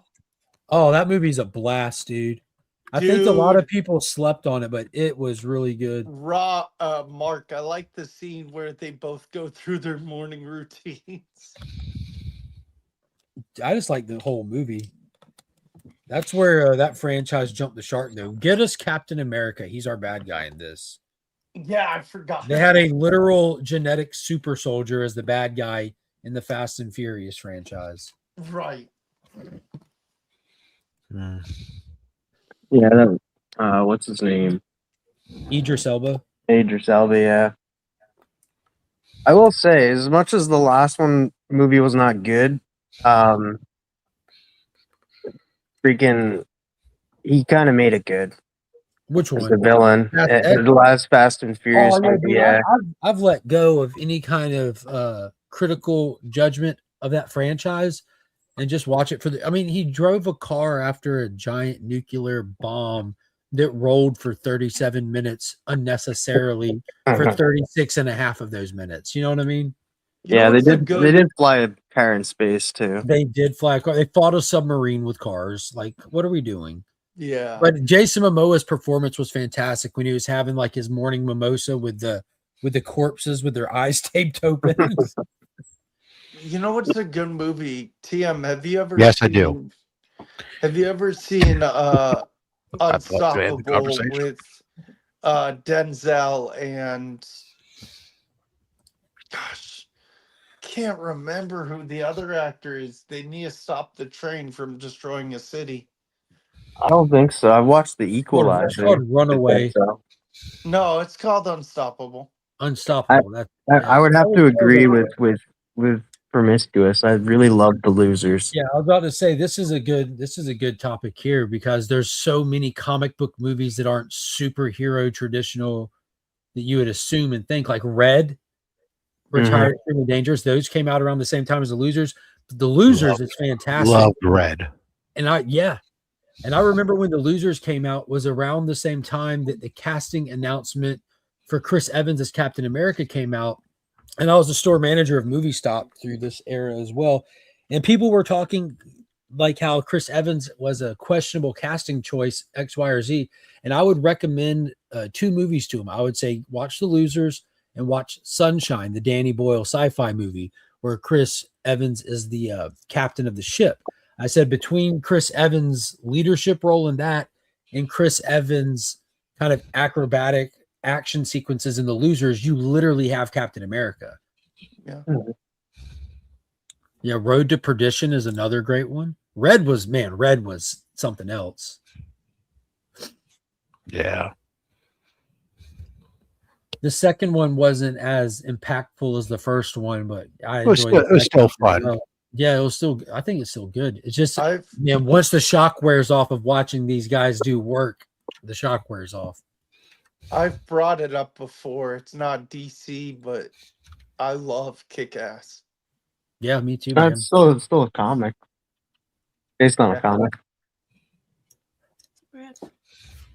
I liked Wanted too. I ended up reading Wanted, and it's a totally different story, but it was still good. You mean it was good as a story and Nice. as a movie? It's good as both. Yeah, it's a different story. I just got. I mean, I know y'all ain't seen it, but I put a video out last Monday, maybe. My Physical Media Monday Wanted Steelbook just came out. Just got that in. Oh. They just released the 4K of that. Yeah, I just don't think they would have been able to really adapt the book. No, with the fraternity proper, people would be like, "What the fuck are we doing?" Yeah, so I think they did a good job with the movie. Here you go, Rob. You'll like this one, Rob. Oh, Darkman. Yeah, Jesus the Christ. 4K Steelbook release of Darkman. Wow. That's an old one. The Liam Neeson's. Liam I Neeson. remember, That was so that good. when that came out. I remember reading that book too. Uh-huh. Or the novelization. That was a decent movie, Darkman. Give me the fucking bunny. But Mark, I don't know why. I think of whenever someone says Darkman, I think of Sunny in Philadelphia, Defender of the Light Man, or whatever. Yeah. Darkman, Dayman. Fighter Yeah, of the I night was like- man. Champion of the sun. What the You're a fuck? master of karate and friendship for everyone. Dayman. There was. Ah.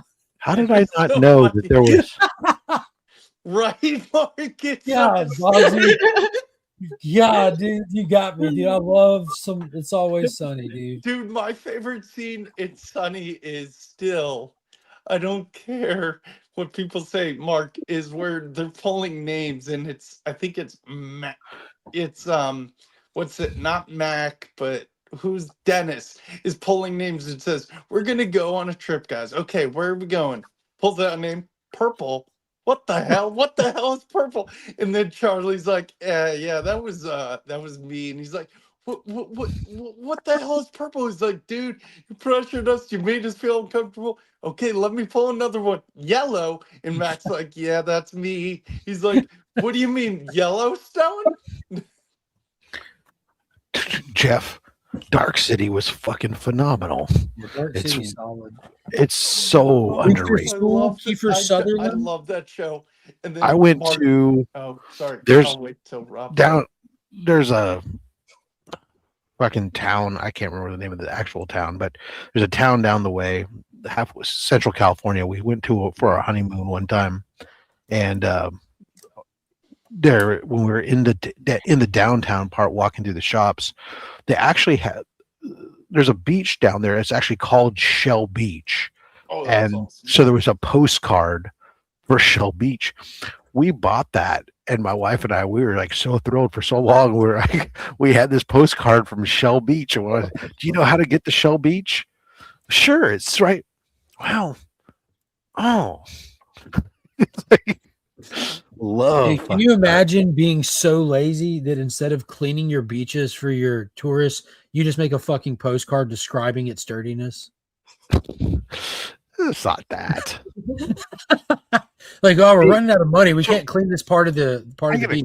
I Fuck do it, have make a postcard. Call I it do have a Shell question. I Beach. came across something in this random searching while we're talking about stuff for movies.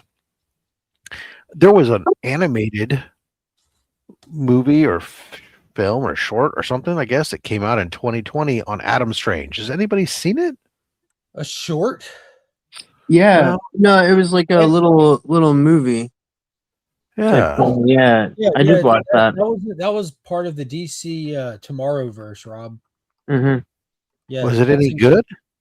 I Yeah, liked it's it. just a little 15-minute jank. Yeah, it's like 16 minutes long. It says. Uh-huh. Yeah, they do that. They're called DC Showcase, and when you would buy the physical media in the special Only made features, sense what they used to you call would the get show. Adam you would Strange get a made his DC appearance in showcase, Showcase. including characters that appeared in Showcase, but also you get a Green Arrow one, a Catwoman one, the Spectre. You get a bunch of them, but after they did about 4 or 5 of them, they would release a movie with a compilation of all the previous ones and a new one, just so that you can get them all together. And they did it again when they kicked off the Tomorrowverse. There was a Commandy one. Yeah, but I'm gonna, me, I like Adam Strange, so I have to There's check it out. a Dinosaur Island one with the original Suicide Squad, which was awesome. And they did the Warlord too. Yep, they did Warlord, which kind of sets you up for the movie Warlord. Mm-hmm. Or War World, I'm sorry. Hopefully it's not trash. Here you go, Vogsy. There's Kick-Ass Nice. 2 with Jim. Dude, I love Jim Carrey's role in that movie. Brian Barrick, The League of Extraordinary Gentlemen, guilty pleasure. I did really like that movie. Yeah, I love that movie. Yeah, no, Mark, I loved him as what is it, Sergeant Stars and Stripes? Lieutenant Stars and Stripes. He was awesome. And then they killed him. He dies in the book too. Yeah, quiet The down. only difference, because they killed him and his dog in the movie. In the book, they put his dog's head on his body and leave him sitting in the chair. Oh, so they pull a little Mars Attacks action, except they was the other way around. Basically.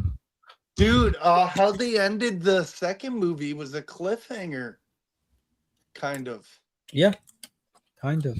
Yeah, but they're probably not going to ever make a third, right? Not in this timeline. This one's done. Yeah, it's such a good movie. I didn't mind the Tomorrowverse. The art was not like I wanted to go back. Like I guess I was just accustomed to like the old art style and that, and it took me a little bit to get used to this stuff. But most of the Tomorrowverse wasn't that bad. GM, I'm going to give you a little bit of pushback on that. It sounds like you're trying to be forgiving based on your own taste and what you're familiar with. I think it's just really, really poorly done, to be honest with you. I think that the JSA movie was really good. I think the rest of it, well, Man of Tomorrow, I think I have the feeling that you described where I'm like, okay, this is going to take some getting used to because I feel like what I watched is what I normally like. It just looks different. And then the JSA World War II one was legitimately good. Then the rest of it is a whole bag of ass. All right, I like the Man of Tomorrow. I did like the JSA one, and then I also like the Green Lantern one. And see, that's where I think that I threw in the towel because I'm like, there's no reason I shouldn't love this, but we're starting this universe off with killing everyone. We skipped the Justice League. We went from there being no Justice League to now all of a sudden you're calling in the Justice League, and it was one stream of timeline too, remember? And then they just bring Justice League members onto the Watchtower where this Parallax is just killing people. I'm like, this, I don't know. It just felt super off at that point. I'm like, okay, I was trying to see how they're going to formulate this universe and how it's going to look. And at that point, I'm like, I don't care. It's if I guess if you really look at it as a standalone movie, it's good. But if you're trying to make sense of it all, it's not. I guess I just didn't really look at it as an overall story. I just looked at it as a main story, and then it also was like Jon Stewart, and I like Jon Stewart. That's fair. But those are the three that I really liked. Was the Crisis on Infinite Earths was kind of a mess. Bro, it was so bad. It was embarrassing. Like I didn't like that. Like I get that they had to use what they they had, right? But it was just like, hey, we're gonna rush this. It seems super rushed because they could have took their time a little bit with it, introduced the right characters, and that like I spoilers, I did not like how freaking Supergirl was who she was. They threw in the towel on the Tomorrowverse and used Crisis to end it. Instead of they should have just done with Crisis what they did with Watchmen, and let's just do a faithful 3-part adaptation of the comic book. But they wanted to end continuity in the Tomorrowverse like they did with the DC extended animated universe, which was fuego, fire, flames all the way through. Like that culminated with the Justice League Dark Apocalypse War, which was absolutely amazing. Like the whole thing was just great. They wanted to replicate that, and they lost the plot in the very beginning, got cold feet, and said throw in the towel. And that's the outcome is that shitty adaptation of Crisis. If they like, and that sucks too because DC always had like the best animated movies. Yeah, they were known for it. And then they just dropped the ball on this. Like they could have took the time, introduced the real Pariah instead, and like made Constantine his own character, not Pariah. And yeah, they could have just like it wouldn't have even been hard to just introduce Pariah in it. You know, like we don't need to build up in a separate. Yeah. But I forget her name. Harbinger. Harbinger, yeah, like no, her actual name though. The character herself that plays her in the comics.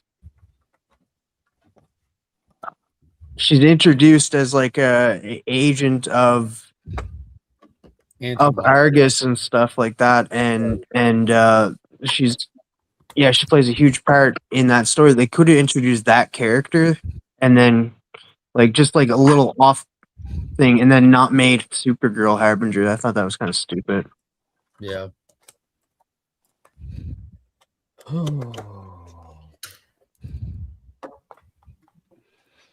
Is this what we're gonna start doing? This naming everybody by their regional location.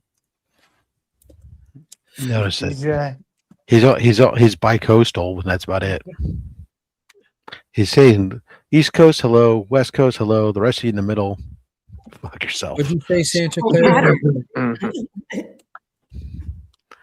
What's that? Nothing. I'm gonna go. Thanks. I gotta get ready. I got a doctor's appointment. So, you guys have a great morning. Well, I hope you have fun. You read my mind.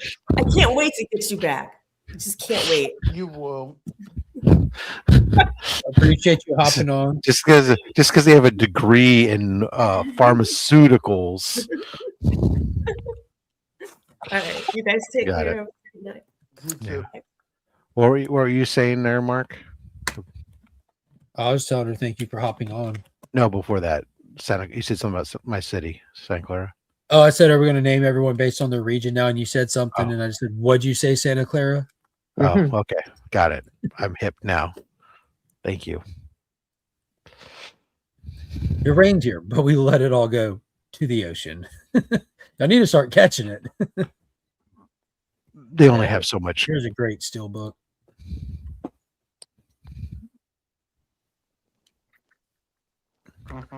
I got these cases for the steel books to go in, where I can now take the little things that they come on them when you buy them and take them out. These things, but I keep them all, and so I found these cases. I can now put my steel books back in and put those in, and it keeps them from getting scratches, and it keeps them complete.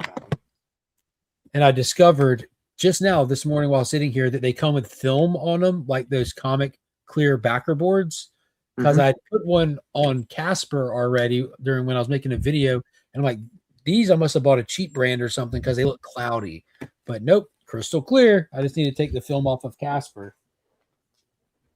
But yeah, with as much as steelbooks cost and can cost, and some of them go up in value. Hey, that movie series is great. Yeah. There's a Back to the Future trilogy, the Tron trilogy. I'm not too fond of the third one. Which one? Back to the Future. And I'm an oddity. It's my favorite one. But it comes from just being a kid.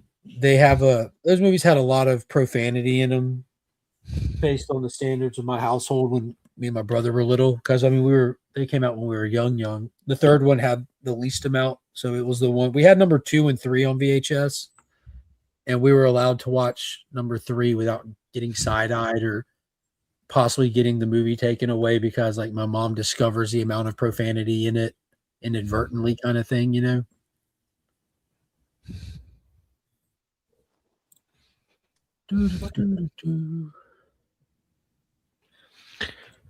Oh, goodness gracious. Do you watch The Night of the Seven Kingdoms? I did. Wow. Yeah, they utilized the flashback scene perfectly. I was like, they didn't spend too much time there, and then they came back just in time. I got a little worried at first. I was like, oh no, are we gonna be back here the whole episode? And then they're like flashback forward, and I was like, okay, good. Oh yeah, I didn't think about that when I was watching it, that they might be honey dicking us to put the battle in the finale. Mm. Luckily, that wasn't the case. Luckily. But man, yeah, the flashback was pretty cool. I like getting a little bit of context of our characters like that along the way. But that battle, the way that it was shot, the way that they filmed it, was the most brutal, raw battle I have seen in I don't know how long. Mm-hmm.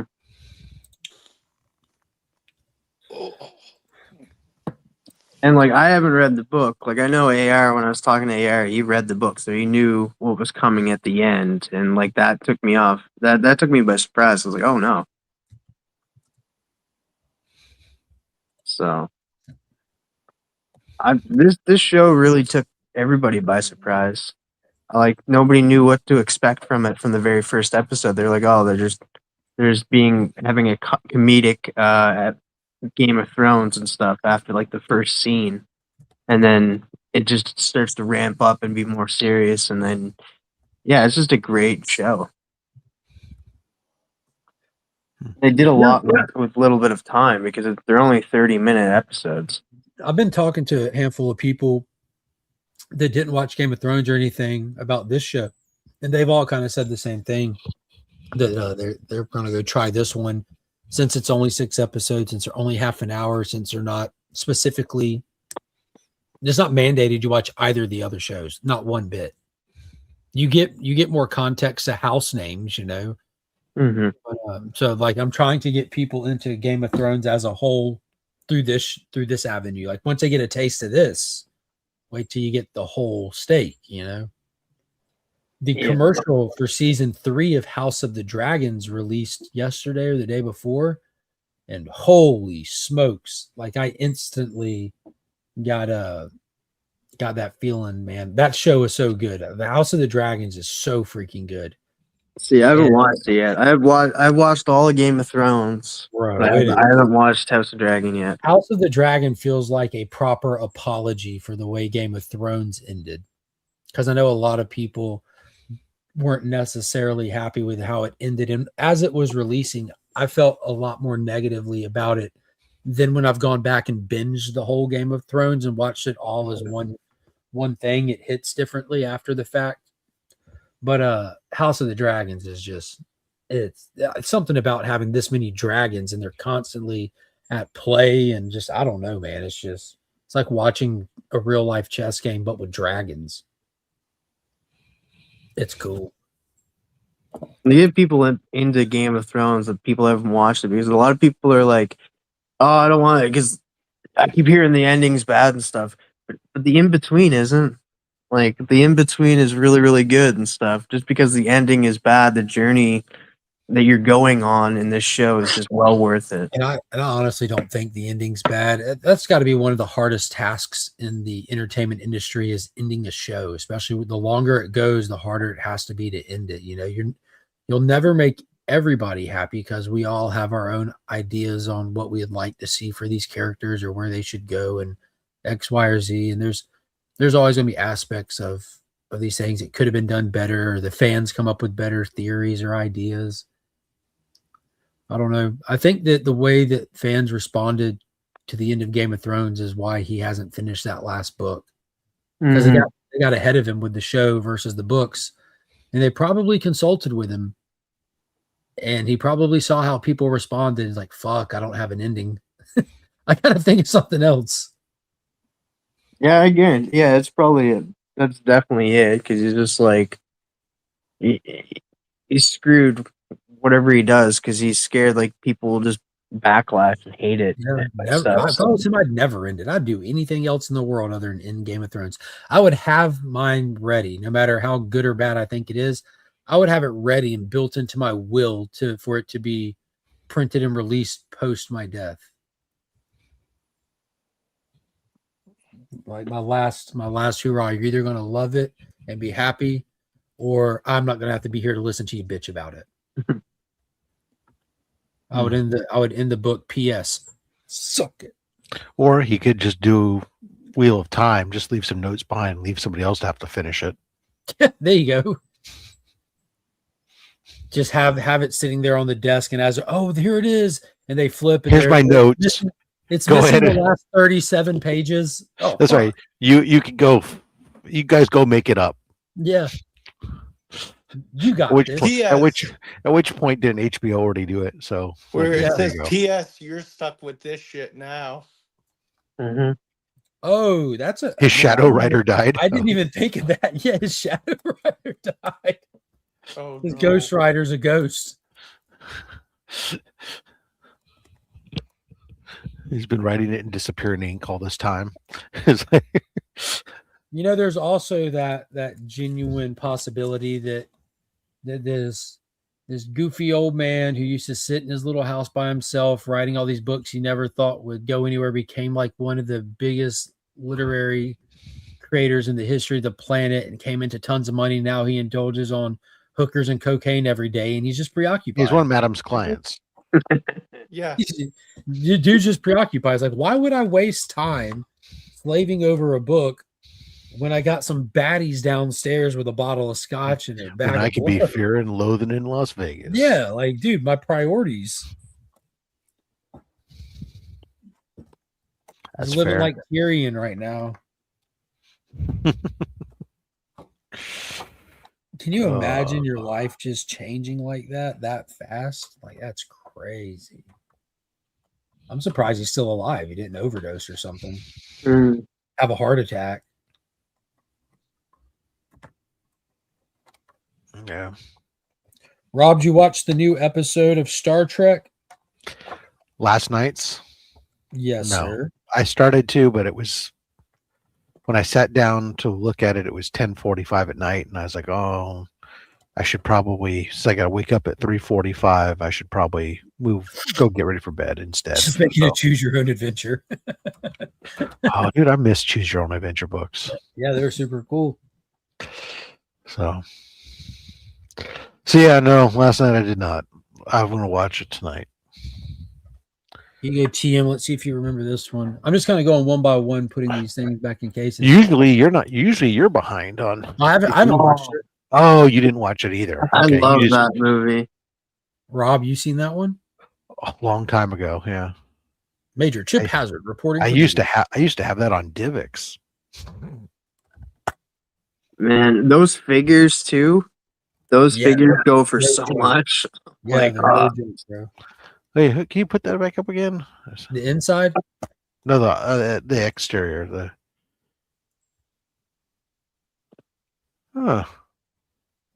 Interesting. Tell I me just more. realized. I was just looking at. No, I was looking at the bad guy there for a second. I was just realizing how much he looks like the. The other guy. The Gorgonite Archer. He's a good guy. Oh, okay, whatever. The Gorgonite. I was realizing how much he looks like the guys from the creatures from the Fifth Element. He's technically supposed to be the bad guy, but in the movie, he ended up turning around and he's the good guy. And Chip Hazard. It's been a long time since I watched it, so I mean, Yeah. literally, when did the movie come out? I think 97. It might have been since '97 that I watched it. You're So- close, TM. You're really close. 98. Yes, sir. Okay, The Then it might same have- year that Godzilla came out. then I probably haven't seen it since the '90s. How's that? That's fair. You should give it a rewatch. It holds up good. It's one of Kirsten Dunst's earliest movies. Yep. right up there with Interview with a Vampire. Yep. A little cleaner of a role. And then the Tommy Lee Jones is the voice of Major Chip Hazard.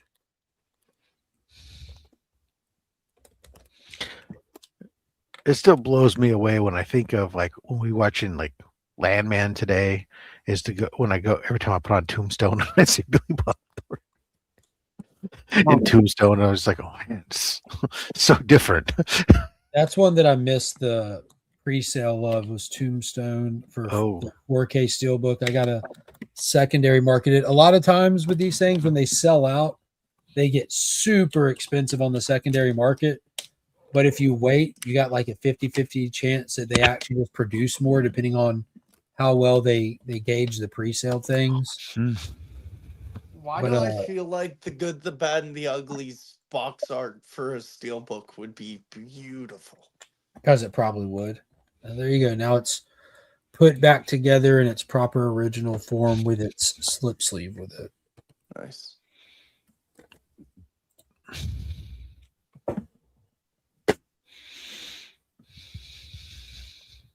There you go. Oh, great Google. Digging it. What else you got going on? Where is this stack of books I have here? Oh, that's stuff I have to. God damn it! This stuff to record. I don't know if anybody's watching it, but Shrinking came back and it's hilarious. I haven't watched it. Like, yeah, it's pretty good. I tell you, I went to. Well, I was at this East Bay Comic Con this last week. There, I wasn't really originally going to look for stuff for the giveaway bin, but while I was there was a guy who had he had a couple boxes set up that were like essentially 3 books for $10. And I was like going through there, and they weren't beat up books. They were all in really good condition books. I was going through there, and I saw some books. I was like, you know what, 3 for $10. I'm gonna grab these to throw in the giveaway bin. They're nice little. They give me some. They're keys, but some of them are keys, but they're filler. It's not every key has to be a fucking $40 book, right? I disagree. I have to pace myself a little bit. So there was like an Excalibur one in there. Oh, nice. Pick up. And then there was of course, the most printed book on the planet, X-Force one? No. X-Men X-Men one. I was close. So pick one, and then that X-Men one. And then that X-Men one. You should really just bulk them together, Rob. And then another one of those X-Men ones. That's the and then another. Yep, gatefold. And then an X-Men 5. Another X-Men 5. Another X-Men 5. Let's clear them out of those. Nice little Wonder Man 1 that's signed inside by cover artist Johnson. And Eternals, what is it? Eternals number 11. And first appearance of Shriek. So it was like, that's fair.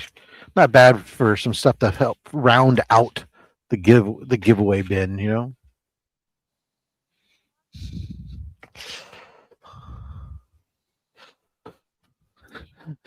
There you go, DJ. Every time you see a X-Men number 1 gatefold, you pick it up. Well, I got 3 of them right here, baby.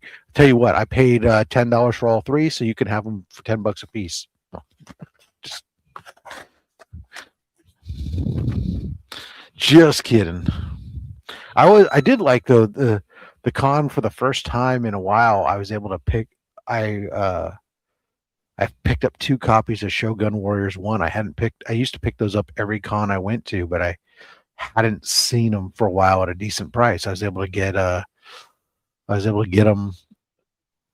for $10 a piece for the Shogun Warriors. So I was happy to do that.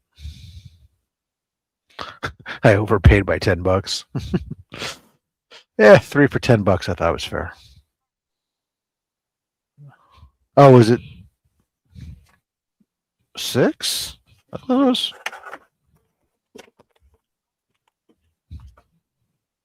No, Biggie. There. If you're talking about this, that's X-Men 5.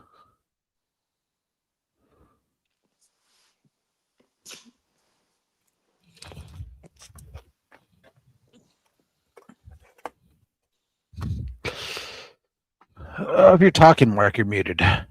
Talking to Kyle about cupcakes. Oh, okay, that's fair. Oh, cupcakes. Hi, Kyle. Monkey's birthday weekend. We're going to go up Never- to her school for lunch today and have lunch with her. You never talked to me about cupcakes. Hi, Kyle.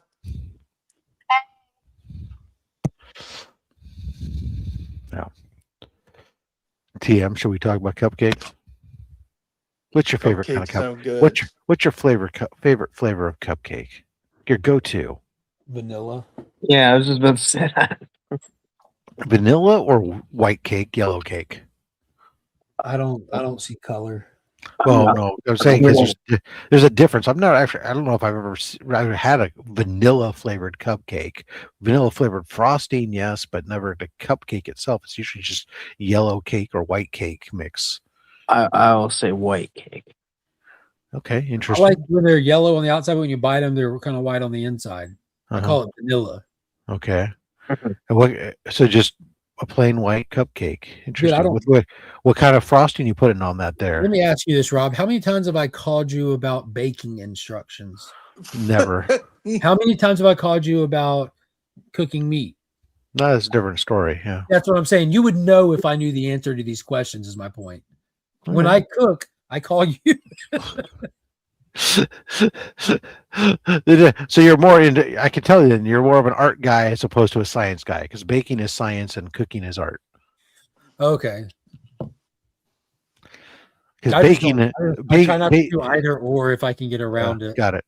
Yeah, but baking is a science because you have to use precise measurements and everything else. Otherwise, it gets fucked up. You can't.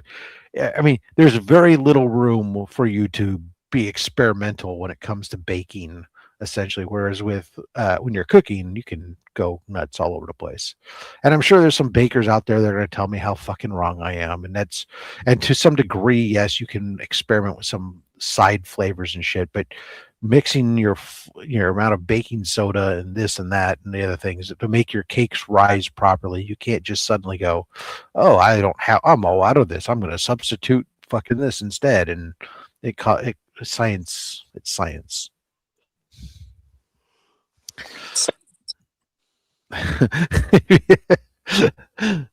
Well, we got no corn muffins. Sorry, DJ. You have to be serving the white cake. Yeah.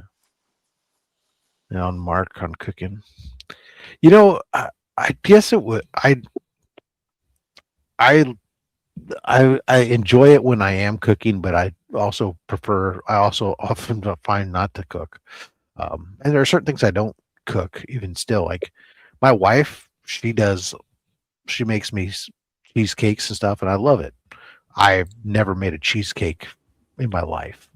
Oh, I love cheesecake. What up, baby? I didn't know that was an option. Nick. Cheesecake? Oh yeah. Yeah, cheesecake is the answer. Yeah, he only gave us white and yellow. Yeah. Your boy Bossy. Well, we were talking about. That's because we were Bob. talking about muffins. Now You see how he I makes just us look did. like a bunch of peasants to him? He gives us these bottom feeder options, and he comes in, mine's cheesecake. Well, What no, the no, no. fuck, Bob? I didn't say mine cheesecake because my wife was making cheesecake. You were talking about muffins. We were talking about muffins first. Nick, muffins. White or yellow? You mean Yeah, like let's know what color muffin you like. No, no. What? Any I don't really like muffin or cupcake? How's that? like if it's a breakfast muffin, it's gotta be like cranberry orange. I don't Hey, really Nick. like muffins. Holy shit, you Oh, persnickety you're bitch. fancy. I like I it. like it. I like it. How about a cupcake? Dessert time. Don't really like cupcakes. You don't like cake at all? No, I mean there's this place here, and my wife likes to go. It's called Nothing Bundt Cakes. You guys ever hear of it? Yeah, Bun I've heard of cakes it. Are good, Yeah. yeah. Those are pretty decent, but It's a nice that's play because on of name. that's because of the cream cheese topping. Okay. I'm more That's of an fair. icing guy. I like to eat the icing and leave the cake for other people who are boring. Got it. So that's probably why your wife likes you. You go in there and you like to lick the icing, but you don't chew on the cake. Got it. Interesting. JB, muffins or cupcakes?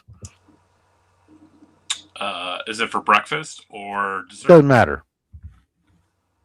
Well, now I have to think about it. Okay, for breakfast, what muffin you got? What's your go-to muffin? Ooh, for breakfast, I love me some pumpkin. Pumpkin muffin, nice. And how about for cupcake for dessert? Ooh, I really like funfetti. Funfetti, nice, interesting. If I could eat a cupcake, I will for dessert. I'm a big fan of the chocolate chips cupcakes, frosting or not. The for breakfast, I'm torn now. I love me some pumpkin and banana, but I tend to like those more in the loaf form. So for a morning muffin, I'm a solid blueberry muffin guy, especially with a little bit of cinnamon on the crumble on top. That would be good. You know, it's a good morning muffin, a banana nut muffin. I like that. Well, so I say I do love banana nut, but I prefer it more in loaf form versus a muffin form personally. But I mean, I'm not going to knock it. I wouldn't kick it off my breakfast plate. But the problem is too, is you realize that those things are 600 calories per, and they really have no nutritional value whatsoever. So, Have you seen my food intake? I mean, it's like Now the biggest question: cake or pie? Oh, I'm a cake. Oh, unless so in most cases, I would say I'm a cake over pie. Although, if you bring in a good pecan pie into the mix, that does change the whole thing because there's no greater butter and sugar delivery system than pecan pie. we're talking ice cream cake too. Ice cream cake is Oh. usually trash. Let's be honest. No. Yeah, no, hold on.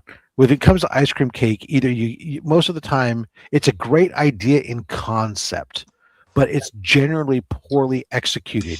You generally get the cake is not right frozen, and the ice cream is not right.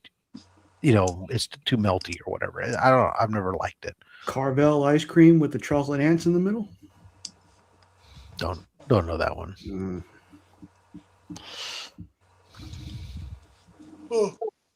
I will say ice cream cake is very it's for mostly kids, but it's like a guilty pleasure. I do like ice cream cake. The fudge in between, oh, it's so good. But I'm a pie guy. I like pie. Strawberry rhubarb all the way. What the hell is a rhubarb?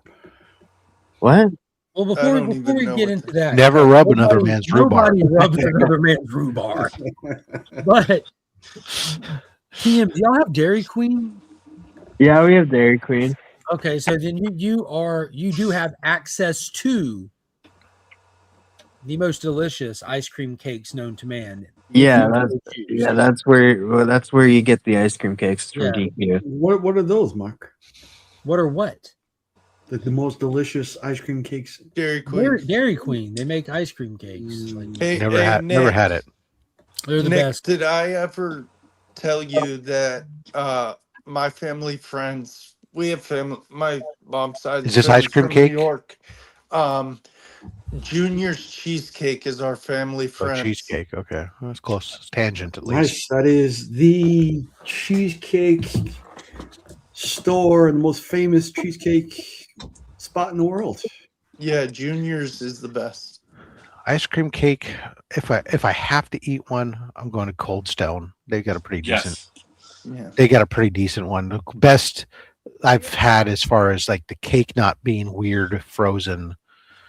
Baskin Robbins is the worst. Yeah. Yeah. Ben and Jerry's is decent ice cream cake. They don't. Not the Do they best. make an ice cream cake? I think they do. Or they just make cake flavored Junior's ice cream. Cheesecake is nasty. No, it's not, DJ. Yeah. Key lime pie is my favorite too. See, Mine's Oreo. I need to pie. try love- key lime pie. I want to try it. I've never had it. You guys are all wrong. there's Pecan a pie is the place- only pie. Everything else is trash. There's a place by Hey. me that puts like a raspberry sauce. Can you come here for a second? Hey, well, there you are.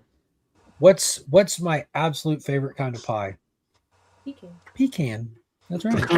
It's there's why would you want anything other than pecan pie? I don't understand. Rob said pecan pie is the only type of pie. And I'm like, yeah, that's. I do It like. is good. I don't like cooked fruit, so I don't eat pie. Well, there's no fruit in Pecan's a pecan nut. pie. It's butter, sugar, and nut. Hey, Now she's in. Now she's in. hey, yo. You know what pie that we had here? They don't sell it anymore, but it was here at one point and stuff. And it's cream based. It's not like you cook the leaves and stuff and put it in there. It's cream based and stuff. But it was seaweed pie. And it was What good. the heck? Pass. Seaweed. Wow. Super good. Oh, it was good.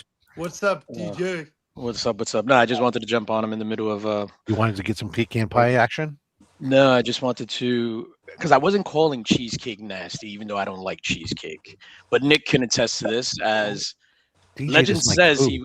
Yeah, no, but Legend says Nick was originally from New York. We're waiting for the two commercial. Oh, Jesus Christ. Anyway, so Izzy! Hold on. Yo, DJ fuck was this out, talking. man. Sorry. Nah, so the nah, just go ahead. He just said hi to Izzy. It's good. You're talking about Good. cheesecake. for the distraction, guys. The joke is spoiled. The joke is spoiled. Is he running in on DJ's coattails? No, it's all good, man. What's up, Izzy? How's it going, guys? Hey, I know Izzy, I'm not, haven't talked I'm to you not in a looking while. for parking. I'm driving to one of the Yeah, offices. there's cheesecake. Got it. So DJ was saying that cheesecake he's not a big fan of cheesecake. No, so but so Junior's Izzy might know this too, even though I don't know if he's ventured outside of the Bronx. So I saw you on Wednesday. What do you think? Junior's is the most famous cheesecake spot in the world. Junior's Cheesecake on Flatbush and DeKalb. never heard of it. But it is disgusting because I'm 5 minutes from there, 10 minutes from there, and then you go in the nighttime. In the windows, all kinds of little critters running around in the windows, running around. You see, I left that out, DJ, because Vogsy said it was his family friend. yeah. So Vox, your family friend's about to get shut down. I'm surprised they haven't gotten shut down. But it's Doesn't affect my life. Yeah, it's like a tourist thing, but it's just like, well, people from Brooklyn, they get it too, but it's just like you go in there and get it and don't look down. Have you been to one in Manhattan? It's an ignorance is bliss kind of place. Got it. Ignorance is bliss kind of place. There's Like, one in Manhattan though. That's not bad. yeah, you go in with the same rules in Junior's Cheesecake as you do into like a brothel. And what's Try not to think about where it's been. Got it. Yeah. Or Yeah, what's well- been in it. Tell us about the brothel rules, though. Oh, the brothel rules. Though. Don't look directly in the eyes. Try to pretend that you're the only one that's ever been in it. Nah, the I number only look directly in the one eyes. brothel rule: you can't go in there eating muffins. That's number one. Izzy, where are you going? Office? You talking to me now? Yeah, going where to you go going get to some the pie. office? I'm going to an office, not my office. So there's a request to go to an office and check out a training room. So that's what I'm doing. I have to take a pit stop to the mechanic to check something on my power steering stuff. But besides that, everything's Check the cool, oil? man. No, it's something about the power steering. There was like a leak. Just like his internet. Because the other day the car was making a loud sound, and I'm like, what the heck is this? Yeah, What just like the kind internet, of trains exactly. are in the training room? What kind of Excuse me? trains? What kind of trains are in the training room? PC type? No. So they're we're all talking electric. They're all trains. electrical. All electric trains. They're all electrical PCs. But are they like? Are they 8x4? What are they? Are they O gauge or the HO gauge? Are they? What do you got? I have not watched enough Big Bang Theory to tell you the whole listings of trains and the history of trains. So I will tell you this much: it's training rather than trains. Okay. Well, in that Rather case, we'll go to than D. trains. In that case, we'll go to Okay? DJ, who will tell us about pulling a train. DJ. There you go. Yeah, back to the brothel talk. You never want to pull a train and then eat a muffin at the same time. Good advice. Good advice. Nathaniel to you. Trish Nathaniel to you. You never want to do that. I'm just saying. So did anybody read White Sky yet? No, I heard about it. I heard that it's just like How much is it up to? 40. That's I saw. That's weird. What? Yeah, I have Yeah. one up on eBay. I have the setup on eBay for right now. It's going for Oh, like we're talking about some 27 comic. with Oh, really? with like 45 watchers on it. I haven't read How that many- or Dork yet. Dark isn't bad. I read Dark, but honestly, I don't know what's the story of this whole immense sales. There's something in the water. That's all I gotta say about that.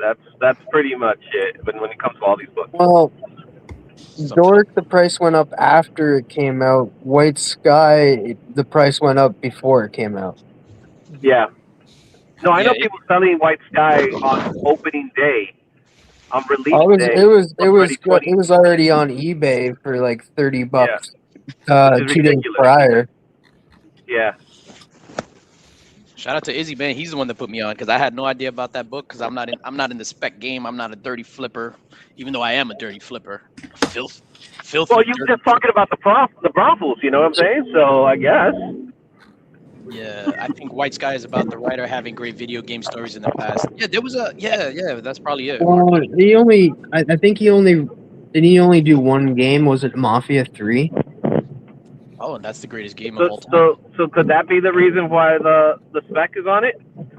Because I think the spec has to do with something with Dork, like Nah, the whole thing, you know, the whole thing of it all. But White Sky has nothing to do with Dork. No, not in story wise or relationship to each other. I think it's this whole you know, we didn't order enough copies, so therefore we got to go crazy buying all these books before they sell out, type of thing. You get what I'm saying? I did not know that Marcus says that he wrote Infamous, which was a really good game. If you guys never played it, That's the electricity game, right? 1 Yeah. and 2. Yeah. Yeah, that was good. You can either play as like the villain or the good guy. Like whatever choices you make is the route that you choose as the game progresses. Mhm. Okay. So that's the relationship. It's a video game thing.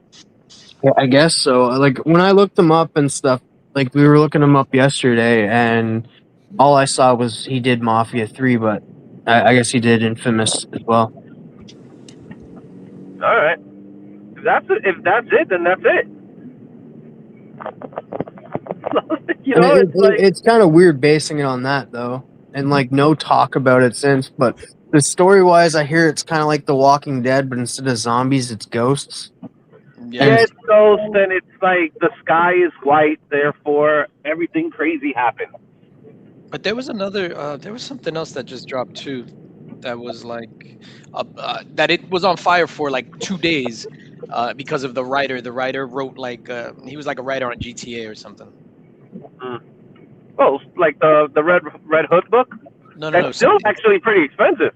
Something Capers. It was just like it was a Dark Horse book, like American Capers or something. Yeah. Capers are good on your pasta. No mushrooms, no capers, sir.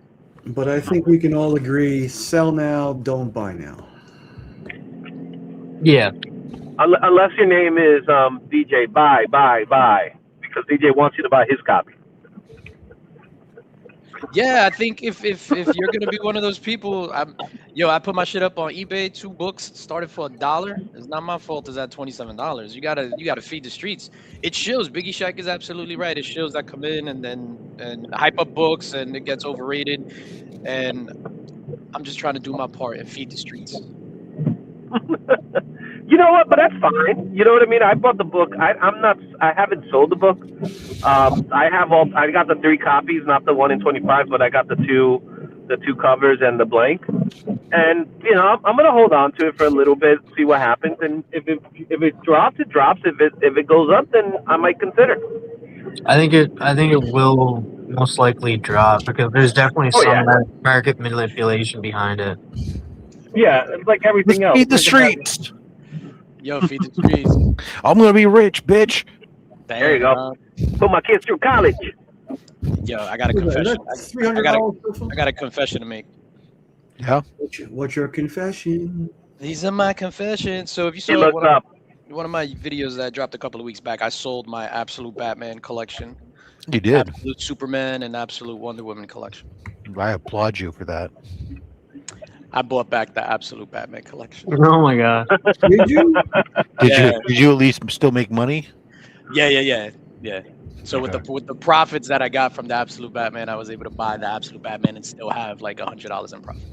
Okay, all right, that's not bad. That's not bad. Yeah. Now do it again. Challenge accepted. Got me some Absolute Batman. That's right. I sold Absolute Batman, and I got it right back for less of what I sold it for. Keep buying it and flipping it until you can get yourself a regular Batman one. Yes. Thank you. Isn't that what LCS is do all the time anyway? Yo, Marcus got me. I am a dirty flipper. It's funny because I say I'm not a dirty flipper, but I'm a dirty fucking flipper. Ah. I'm just saying, why he's got to be dirty though? Well, at least he's got 100%. Can't you be a semi clean flipper? Positive feedback. A flipper that showers bi-weekly? Yeah, at least bi-weekly. My eBay's pristine. Huh? Yeah. These are my confessions. Shout out to Usher doing wonders for the herpes community.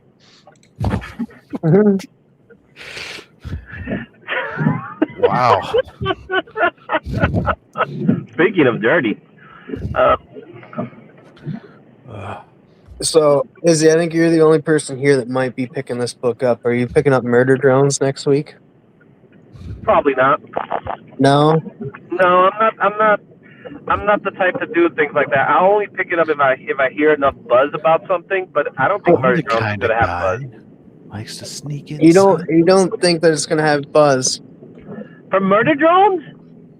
100 million views of video. By the way, just in case nobody noticed, Rob dropping LL Cool J versus Under His Breath. I thought you were a fan of the show too. That's what I thought. Old school, Nick. Yo, wait till Rob does Too Short, man. That's my favorite. Oh, Too Short spoken word, Rob. Life is spoken word, but no. Usually the spoken word is the Easy E or the Two Live Crew, yeah. But the Too Short's good too. I love Too Short. Sitting at home with my heart. Let me stop. Looking in my book for a freak to call. These are all the tales, the freaky tales. These are all the tales that I tell so well. Bitch. All right, back when all you needed was an echo machine and a 2 turntables on a microphone. All right, Beck. Where it's at. Oh man. All right, I gotta get back to work on a Friday. There's just like so much shit going on over there. No, there's not. There's only stuff going on here. This is what I don't understand when they do like big company-wide meetings on a Friday. Makes no sense. Yeah, we don't. My company has a policy. My company has a policy after 12 on Friday, no more big meetings. Yeah. Like we're rolling out a new product that I'm not even involved in, but I have to be there just for support. But I'm like, yeah, I don't want to be in this shit. Have you thought about cardboard cutout? Cardboard cutout. I'm waiting to get the website from Mark where he got your cardboard cutout. Yep. Or the pillow. Look, DJ. I'm not even gonna lie. I bring it up every Friday to Rob at some point or another in the stream. I have still not ordered it yet. I have the website. That's not hard to get. But I'm giving Rob ample opportunity to finally bite the bullet and send me the picture he wants. Because right now, at this point, where it stands is I'm AI superimposing his face on the body of a man laying down, possibly attractive, possibly not, possibly shirtless, possibly not. But Voggs is bringing his beat-off bench that he's always laying on during all of these things, and we're putting that back there with Rob on it, where people can then donate. There's a little curtain behind the curtain to go beat off. Yeah. So it's going to get really fucking weird if Rob doesn't step up and give me a presentable photo that he likes of himself wearing his C3 shirt. Gee, weird photos at Heroes Con. What a novel It's idea. a photo booth. I want to play pin the mustache on Rob.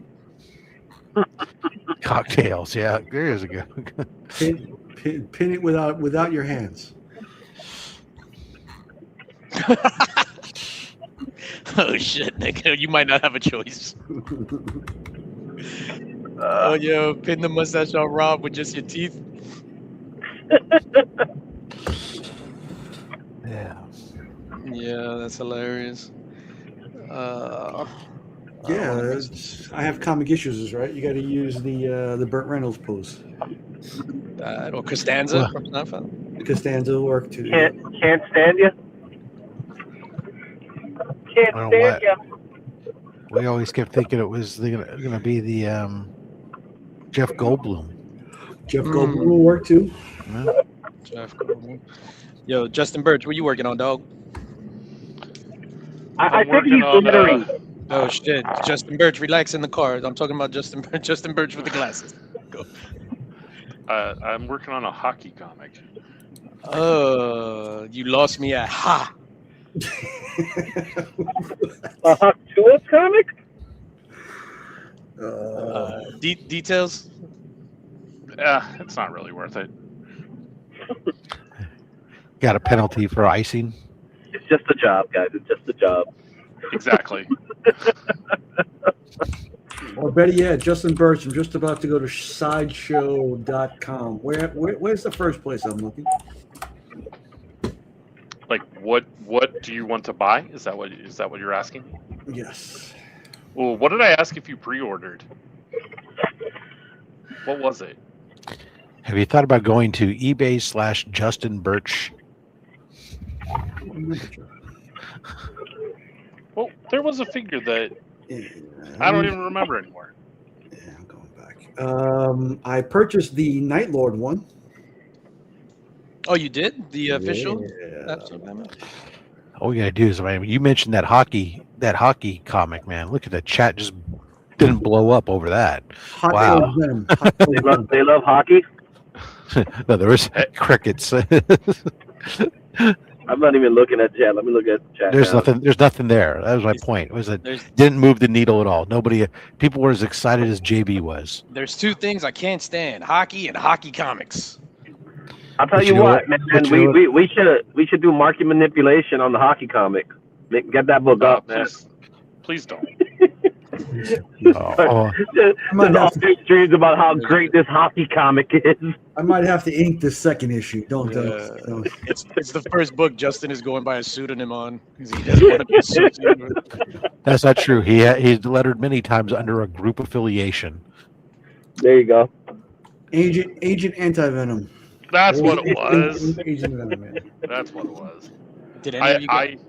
I did pre-order the Jubilee sideshow statue. I was looking at that new Wolverine one they had. I was debating on that one or the first one they dropped. I've already got 2 Wolverines. I don't need a third. Why not? You say that now. Black and man. All right, black and brown. Everybody wants more Wolverine. Or brown and light brown. Yellow and black. And then just yellow. There's 3 different costumes. What about the gray? What about the black and gray? Yeah. That's true. This is true. Or how about Patch? Or in the suit. Black and red, one hand, one cut off. The leather jacket with the cowboy hat and the. There you go. Oh yeah, with the sitting at a bar. Yep. Just with a whiskey with in hand. with a straw. You know. I'd buy that statue. Did I'd buy that statue for $1. Well, Mark stepped away, but did anybody pre-order John Jang's Doctor Doom official print with Sideshow? I take that silence as a no. He's been dropping a lot of stuff lately. No, he's been doing some really good stuff. His Absolute Batman is a killer. It's all right. It's all right. It's all right. I personally think it's awesome. Did Batman transform? He got more spiky.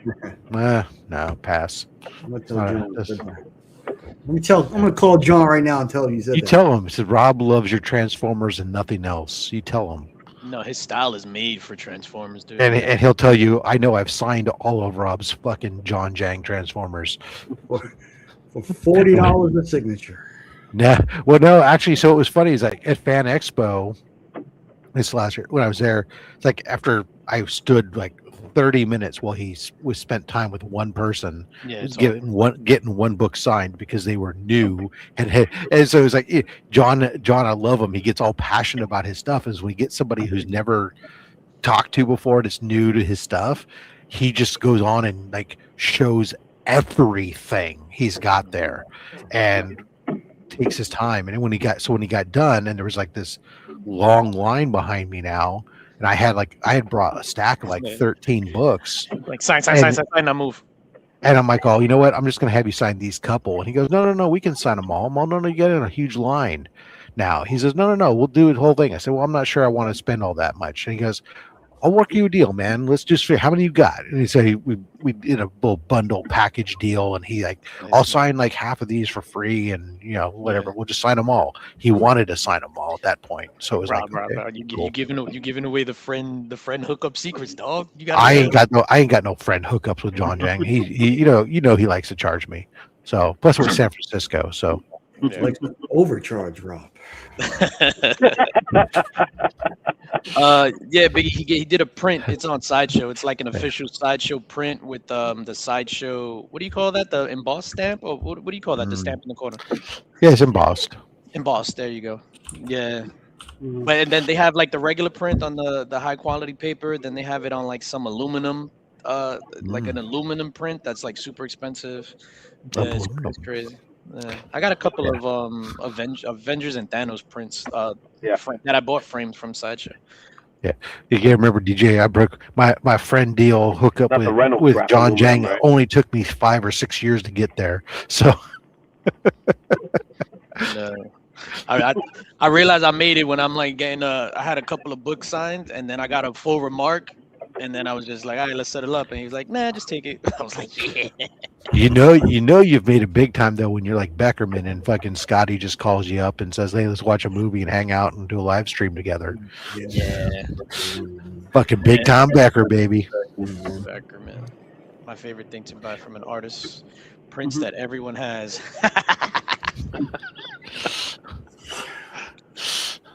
Speaking of prints, we got some Comics Curing Cancer prints over at the Big Cartel website. They're super cheap. They're at a discount. They're like half price. Yeah, there you go. Half price print. And if you're really nice, you know what? JB may. I'm not going to speak for him here. I'm just saying may. We convince him right price. He may print your name for you. Ooh. And a hockey for the puck. right. No. For the right price though. Yeah. It's all about price. We have to overcome his reluctance. So it has to be good. I'm thinking we're starting at $100. No, I want the Rob cardboard cutout. That's my price. After it's been used or before? Preferably after. So Biggie and Bleak make a good point about prints. What do you guys feel about prints? I have to Prints, not Prince, the famous singer. Right. Prince. Yeah, how do you feel about Prince? Oh, because Bleeker says I like. No, that's a very good point, and it's just it's a drive conversation. I like prints because I like to sell them. I'm not that kind of an art guy, so I I've never thought to buy one. Mm-hmm. But if I like an artist and I like to say, why not? I used to buy posters when I was a kid. But I mean, and I know some people who like them and they can't, especially if they're limited. Yeah. At least, just like anything else, versus the unlimited printing. Mm-hmm. But I think you're collecting them. You're collecting them for the art. You're not trying to collect them thinking that you're going to flip them or anything. I don't think, but I would rather buy the comic that they're coming from. If they're coming from comic. Mm-hmm. But what if it's a print of it's a pinup that's not a cover or anything like that, and it's just someone who's trying to, like I said, I'm doing prints as well, and they're very inexpensive prints, but at the same time, it's more like at a price that people could afford, because it ends up becoming like it could be someone's poster, but I don't think many people collect prints like that. I know there is an audience for it, but I don't think there's as many. The only prints that I buy. Yeah. Isn't that like a poster though? Would you consider that more like a poster print? No, that's a print. Yeah, but it's super limited, and yeah, I've never bought one, so Yeah, Biggie. Technically, yeah. So you could grab like I've done it.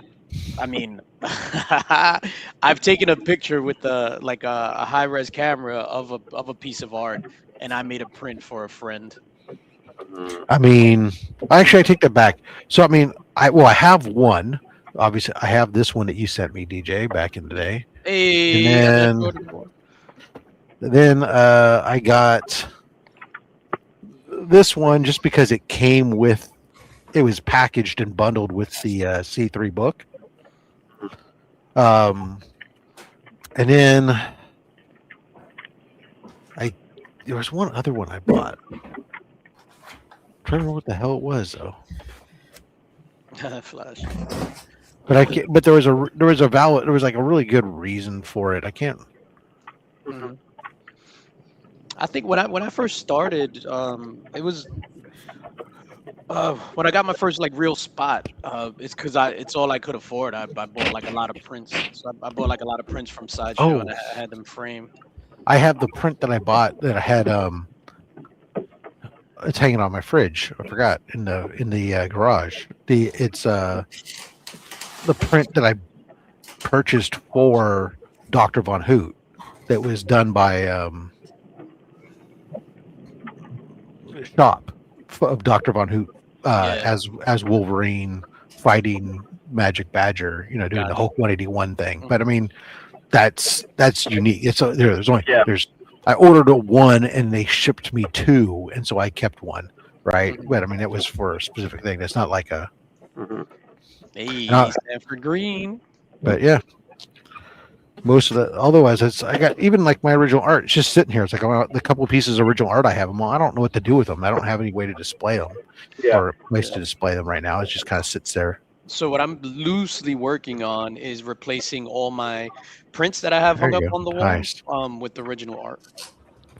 I have a few prints, but like I never bought prints. Like I have two prints that I won from Namen, and they're double signed by the artist Ryan Adagawa. I have like the Mandalorian one and then the Harley Quinn one. And then Rad Art and Comics sent me a Brian Bolin print of Animal Man. So I have those three. Gotcha.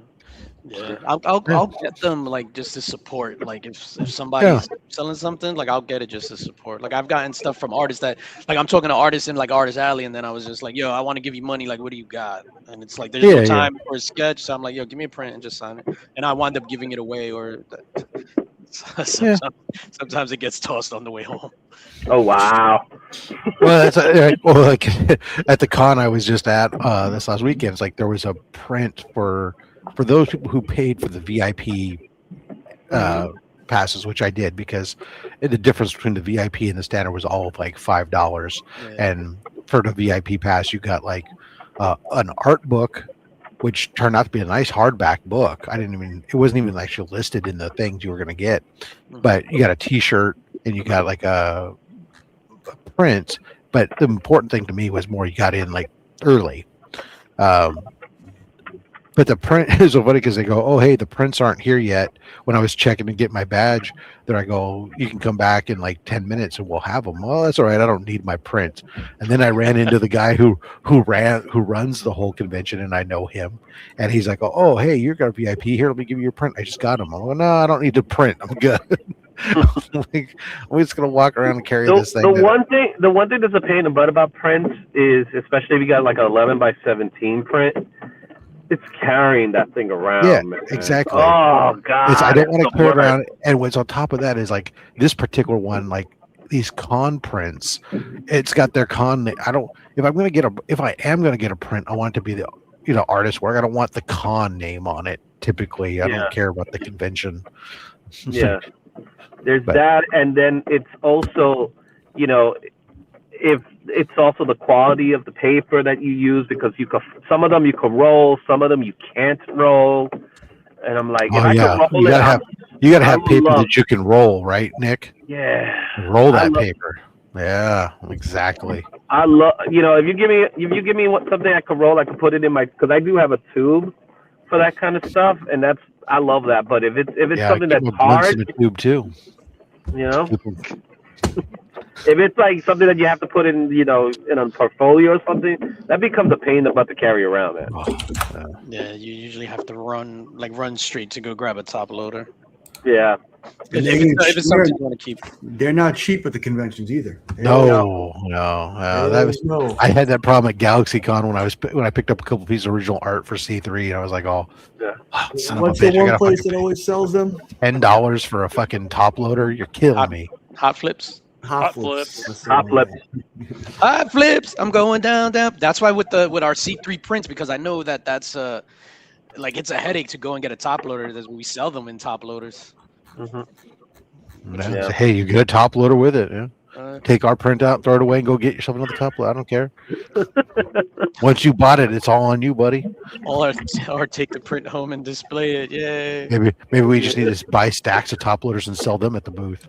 Yo, just one of put the them in things, like the unsung heroes at conventions are booths, obviously, that sell comics and this and that, but that they sell like chocolate bars at their little booth for like $1. Oh yeah, so you're gonna get C3 chocolate made up? Yeah, no, just a regular, like a box of Snickers, because that'd be cool. Like C3 chocolate bars, or even $2. That's $2 less than what they're selling it at the concessions. Yeah. I did that a couple years ago when I was set up at Artist Alley at CBT. My wife brought home like the fundraiser chocolate bars from my kid's school. Yeah. And I just said, I'll take those. Don't worry about it. You could have them. You could say free chocolate bar with every $5 donation. I would have doubled the money. Boom, boom, boom, boom. There you go. All right. All right, it's 10 o'clock, guys. I gotta actually go look at this room. I gotta go to this meeting. Peace. I'll see you guys, bro. He's going there. I gotta go to Romania. Mark will be back in a second. So JB, Nick, you guys entertain them. Keep Vogs talking. Take it easy, guys. See you later. All right, I need I can't show it now, dang it. I was kind of hoping to run a little, no, I need to present a picture. All right, well, sorry, I gotta go. All right, let it run.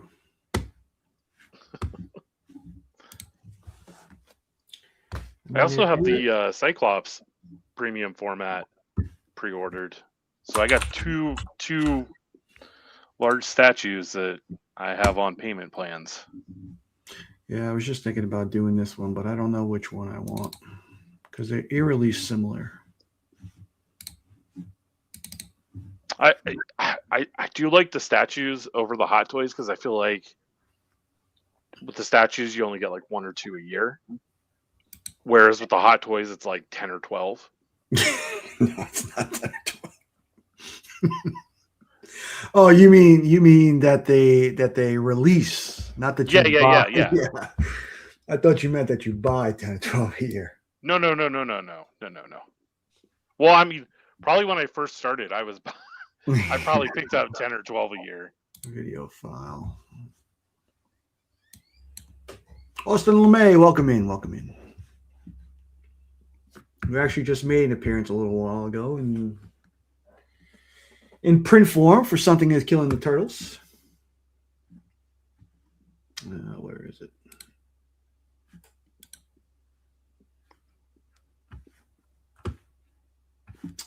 I have been extremely financially irresponsible these past 2 weeks. Me too.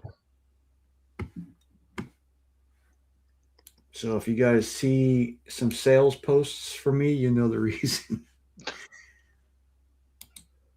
Well, you can't say that and not share what you've picked up. That's the thing. I've been in this whole sports card craze. Okay.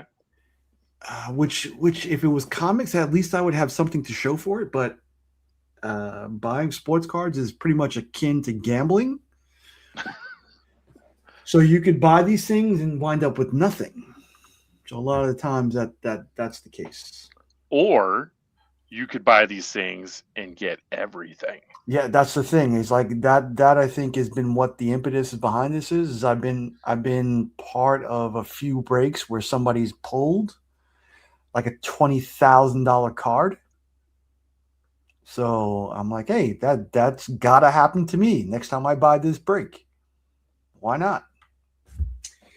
A little spoiler alert, it never has happened, or it hasn't happened yet. So. Yeah, sorry, I didn't want to assume, but I was. No, and then the fact is like it seems to be everywhere. So I went to my LCS local card shop the other day, and not only did one guy buy a specific box and pulled 2 5-figure cards, which kind of led me to buy some more stuff. That led to nothing. That's got to be the worst thing, right? Is it's not pulling something; it's watching the person ahead of you pull it and thinking you still have a chance. Or literally seeing it being pulled, and then it not happening to you at the same time. Hey, Flash Ray, where in Texas? Houston area, Dallas area? I can't share this. And then on top of it all, my PC goes out. The HDMI port for my PC goes out. So having a display for work, I really need that. So I had to go out and buy another computer. So that's another $750 I didn't need to spend. So like I said, if you see some of my favorite comics up for sale, take it easy on me. I think what you meant to say is you see some of your favorite comics, like everyone who's watching. Yeah, I'm contemplating letting go of some stuff that I thought that I would never let go. But really teaching myself a lesson. Yep. Grapevine is about 25 minutes from me. Also, a little fun fact, home of it's where Post Malone grew up.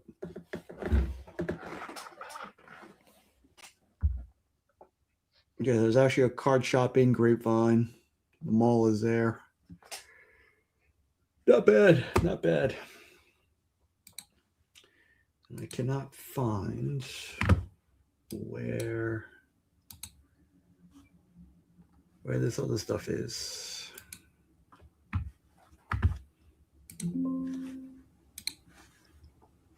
So I guess Vogsy and TM. TM, I'll be in Toronto again, I think. I think it's late August, but I don't think Toronto is close to you. No, it's not.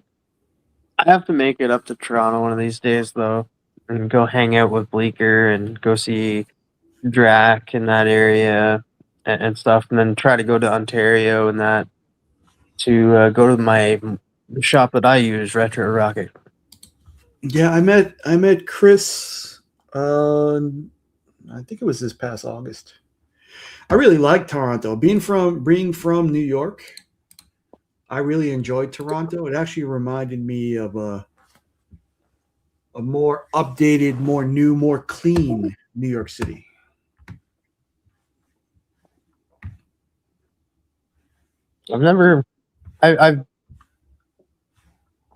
I've traveled through Toronto, but I've never stopped in Toronto. I've been to Ontario, but I've never been actually in Toronto.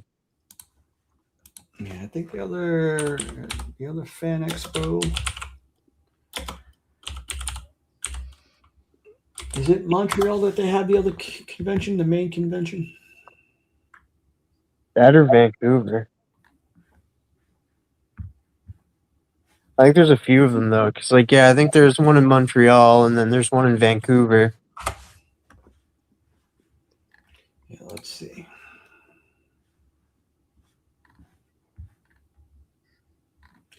Oh, Calgary, they're having one. That makes So, sense. Ontario, right? Calgary, Alberta. Well, they have one in Edmonton also. Edmonton, Alberta. I've never been to Edmonton, but I've been to Calgary. Ooh, Vancouver. So 4 of them. Yep.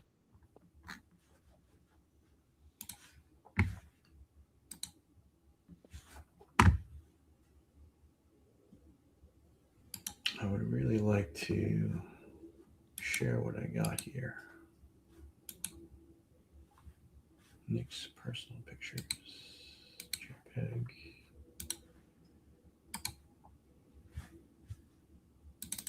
All right, let's see if Mark's around. He'll share it for me. Oh, it's right there. All right, so I'm debating on one of these. No, not that one.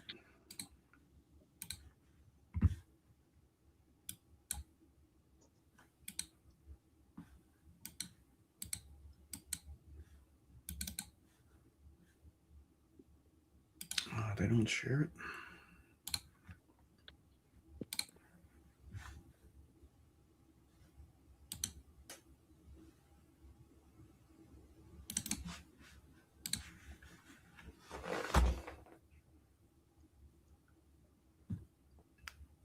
So, Mark, if you can hear me, share that screen if you can.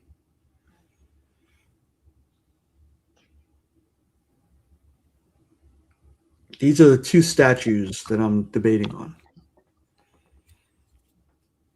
The one on the smaller picture is on a wait list, and the one on the other one is coming soon. I like the one on the left. Which is the smaller picture or the bigger picture? Bigger picture. Yeah, I kind of like that one too.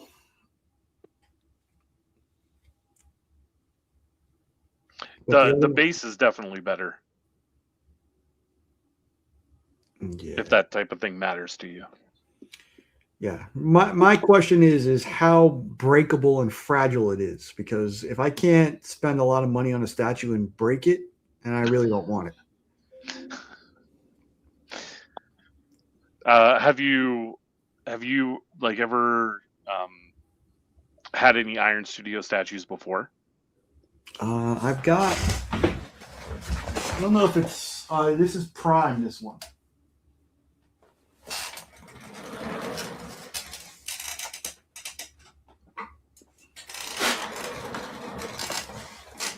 But I've also had some problems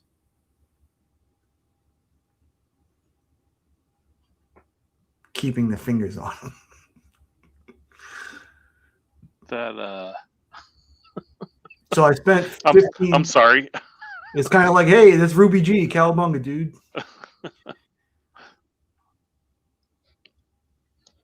And you would think that you can just glue them back on, but they don't glue back on. Why? What are they made out of? Polystone. Have you tried Gorilla Glue? Gorilla Glue. I've tried Gorilla Glue. I've tried Crazy Glue. I've tried rubber cement. Why don't they stay on? I don't understand. It just like slides off or something. What do you mean, slide off? No, they cracked off. When I was looking for my giant size X-Men during Only Slabs. You know me and statues, Mark. It don't mix. it just don't get along. We don't. What's up with this Wolverine statue? What am I looking at here? I'm debating on one of either or. They're the same. They're not the same statue. They're not. But knowing you need to get the ones with the arms closer to the body. That's what I was saying. I was like, if that's one of my prerequisites. I have to know how breakable it is, because if Does it's the not one on the breakable, left come with the AI waterfall background? No, doesn't come with that. Okay, no. Those are pretty cool. Who's producing those? One is Iron Studios, and the other one I think is Sideshow. Yeah, definitely the Roy on the right, so Nick doesn't break it. No, I mean, you have better odds. He can still break it, but you got better odds. Yeah. The one on the right, the smaller one, was $30 more expensive. And there's a chance that I won't get it, but I don't know. Again, that was I'm not sure I want to explain that big ass box when it comes to my front door to my wife. So have it shipped to BTC. Yeah, but I still got to get it in the door. Like, Does she work from home? I'm testing this for Nelson. I'm going to review it and do a video for Nelson. That's where my Night Lord figure is going. Yeah, exactly. Shout out to Night Lord. JB, it's good to see you, brother. I've been on missing MIA. I mean, it's nice to see you as well. Did I save that? Was it? I did book the HeroesCon hotel yesterday. Oh, awesome. HeroesCon. Yeah, I'm waiting for that right flight price to book that. Can't wait to see y'all. I have a busy May and I have a fun June ahead of me too. I get to meet my nephew in May, which is going to be awesome. Oh, just born? June 12th through the 14th. Yep. And then, yeah, it's going to be fun.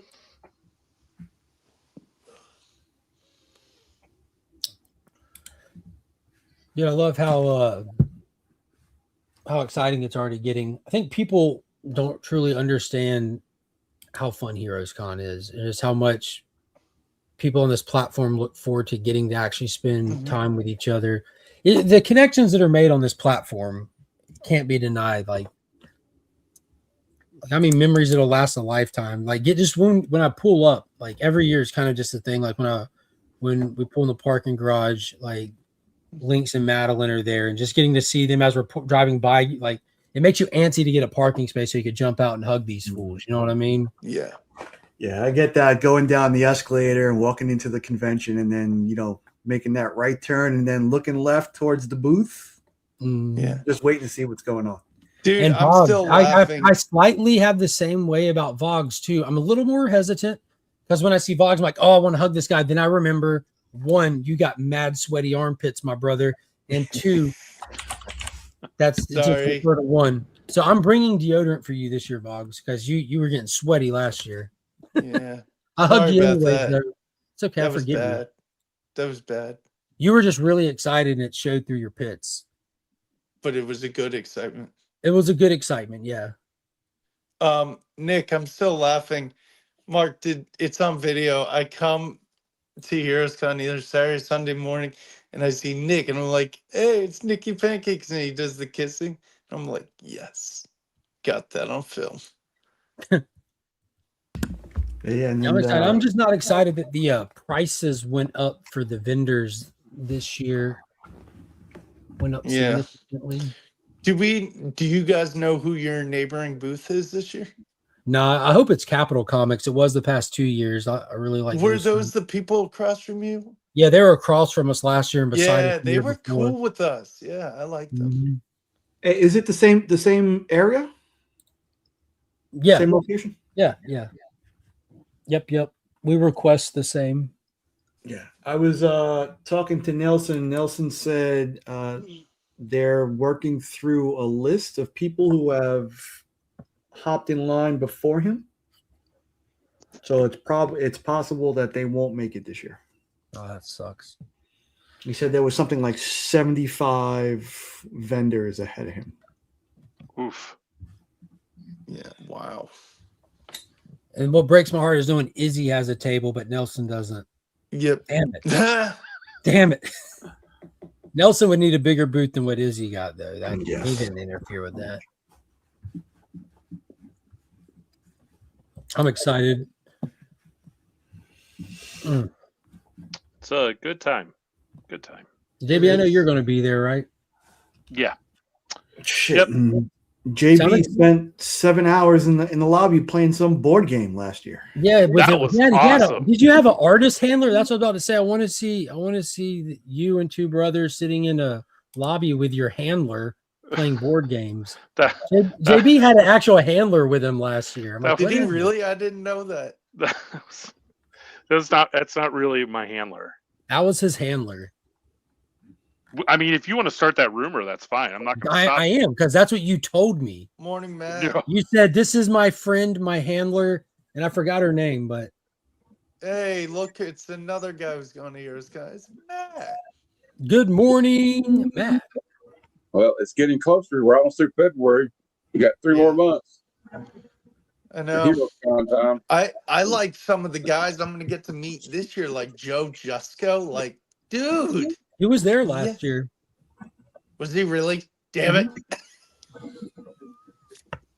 I didn't get to meet him last year. I'm hoping that Bart Sears is back this year. He said that he kind of goes like every other year, so I'm hoping he's back this year. I want to see Rags Morales come. That'd be cool. Thing. I've reached out to that account late last year, asking if they plan on being at Heroes, and I think I can't remember the response, but it was along the lines of they were looking at it. Mark, I want to thank you again, Mark, for letting me come with you to the booth to meet Michael Golden. That was fun. Voggs, I didn't take you with me. I had you go out and scout it for me. I appreciate you, brother. That was you doing me a favor. Hey, what are you talking about? Anytime you want me to scout, I'll scout. Like I went out the booth looking for Michael Golden, couldn't find him. And I asked Vog, like, dude, have you found Michael Golden? He's supposed to be at this place. But it seems like, I don't know. I'll go look. And I found him. I'm like, all right, when I have an opening, let's go get it. You got to do that again, though, Mark. I am finally getting back my Bart Sears piece from 2 years ago from CGC this week. Is it a Turok piece? Exo. Darn it. I'm hoping Larry Hama's there. He will be this year because Joe Fest is not on the same weekend as Heroes. Dude, there's some names I'm surprised haven't been so named yet. Like expensive, Adam though, Larry Hughes Hama. wasn't $20 a signature. No, he wanted 80. What? Last year. I think he wanted 80. Larry Hama wasn't there last year. He was here in Augusta. Whoa. Was it the year before? It was the year before, Nick. When Trev got sick. Okay. That was the year before, right? Yeah. Maybe. I don't remember exactly. I just remember Larry Hama was not there last year. Last year was the Turok year. Larry Hama was there the year before, and that was the amalgam year. And I needed him to sign Dark Claw. And Pops went to go get it signed for me because I couldn't get out from the booth. And instead of him charging Pops said what Pops does and starts talking to these guys about 60 years worth of comic book history and appreciation. Fast forward the tape, he's sitting down at Larry Hama's table, hanging out with him, and gets a signature for free. Yep. That's Pops. You'd be walking around the con, he'll just be sitting behind Don Simpson's booth, talking. Wait, Pop? Comes back with a pack of comics this big. You never seen him leave the booth. And now he's on their Christmas card list. Exactly. But yeah, we have Joe Fest here in Augusta, and Larry Hama always prioritizes Joe Fest over the other stuff. Yeah. So every now and then, just because of scheduling, they hit the same weekend. As well he should. So I had my original copy of G.I. Joe 21 that I wanted him to sign. Nice. But it was so expensive. It was like The $80. first Storm Shadow. So expensive. Oof. It's just $20 to $50 per item. I wonder if he does that thing where it's based on the issue or the specific book you get signed. The price is dependent. Yeah. I don't care how much he charges. He's going to get carpal tunnel after he sees me. Okay, let's go. It's also, I think he also the fee is cheaper if he makes it personalized to you. Oh yeah, I appreciate that. That makes sense. Yeah. So what you do is you get it. Tell them your name is John, since it's the most common name in the world, and then when you put it up for sale, you have better odds. Well, but it doesn't make moments like the name Russ does it? Bro, I mean, dude, full sin, wasn't it, Nick? Yeah. Were you there for the haggle? I wasn't there for the haggle, no. Bro, I took down Anthony himself, dude. That was crazy. If I get something signed, it's not going to be sold though. So I don't care. Personalize it. Matt, I found this Steve Rude original art piece. This drawing, Steve Rude drawing of the Shadow. You got to remember, Heroes Con's on Father's Day weekend most time. Yeah. And I see that, I'm like, oh my God. And it's signed by Steve Rude, but it's personalized to Russ. And it's at Anthony's Comics art booth. And I sit there and I start haggling with the kid at the booth who's Anthony's son. And it gets to the point where the kid kind of bows out and he goes and gets Anthony. I'm like, oh, fuck. So he's like, what's the deal? And I'm like, I'm trying to get it down significantly. And he's like, no, just take it. It's in pencil. Take a eraser and just take it off. I said, bro, if I do that, I'm now part of the art piece and I should get a bigger discount. And we went back and forth. DJ's holding his camera through this, and Anthony grabs one of his little business note cards and holds it up to the camera while I'm talking. I'm like, and look right there. That's free promotion. That's another discount. But ultimately, he gave me my price plus $5. So I guess he could feel like he won, but I took it. And then I went and gave it to my dad. Gave it to my dad, whose name happens to be the name that it was personalized to. Was I making any noise when I wasn't talking? Just asking. Okay. You tell us. Always have creators right. If you have this comic, something has gone horribly wrong as it belongs to insert name here. Yeah, that's good. But yeah, that was one of my favorite haggles ever. That was. I'll get my Captain Adam #1 signed by Pat Broderick. Yeah, I got underneath this original art here is a Pat Broderick piece that I got signed. It has Captain Adam and Dr. Manhattan on it. I'm thinking about getting a sketch cover by Dan Terrence here. Yeah. It was sad. Pat's typically there every year. Last year was the first year he wasn't. He had some health stuff going on. But we'll typically see him every morning at breakfast, Matt. Awesome. Jose Luis Garcia Lopez is going to be there. Mm-hmm. I got him to sign Doctor Strange Fate. You don't have him sign that Superman Sergeant Rock. No, that's a nice cover right there. What issue is that? Number 10. 10. That's an early one, yeah. I think I'm gonna get that Superman I won from you, Mark, signed by Jang. There you go. In front of the fortress. Mm-hmm. I'm getting a Nom #1, and I'll get Mike Golden to sign that. I'm sending you a Nom 20 something. And he did a G.I. Joe cover. Yeah, and he also did Avengers Annual 10. Well, no. I think the cover was done by. I can't remember his damn name. He's going to be there too, though. Mike Grell's typically there every year. That's a big one. Ooh, Longbow Hunter. And then he wasn't Mike Grell the one that did a lot of the Warlord books. Mm-hmm. Yep. I hate when I wake up right now. I can't remember a damn name. You know, he did. You know, the first appearance of Rocketeer is on that Star Killer comic. It's Star Killer and Rocketeer's in the book, but it's also got the back cover. Mike Grell did the front cover for it, so you can get the first appearance of Rocketeer signed by Mike Grell as well. That's pretty cool. I'm actually reading through Mike Grell's run on Green Arrow. I read all 3 issues of the Longbow Hunters, and now I'm on to like the main series. What'd you think? I'm loving it. I'm loving the art too. The art is just fantastic. Jeff Lemire is back this year at Heroes. Yep, that's crazy. He's doing Absolute Flash. He's doing the JSA. He's doing the Firestorm coming up. Yeah. Can you imagine getting something double signed by Pat Broderick and Jeff Lemire? How cool has it been announced who's writing the Demon yet? I haven't. Star Slayer, thank you, Biggie. Al Milgram did the cover for Avengers Annual 10. Okay. But Michael Golden did the interior, I think, or 8 or something. I can't remember. Yeah, they updated the list last week. Yep. Yep.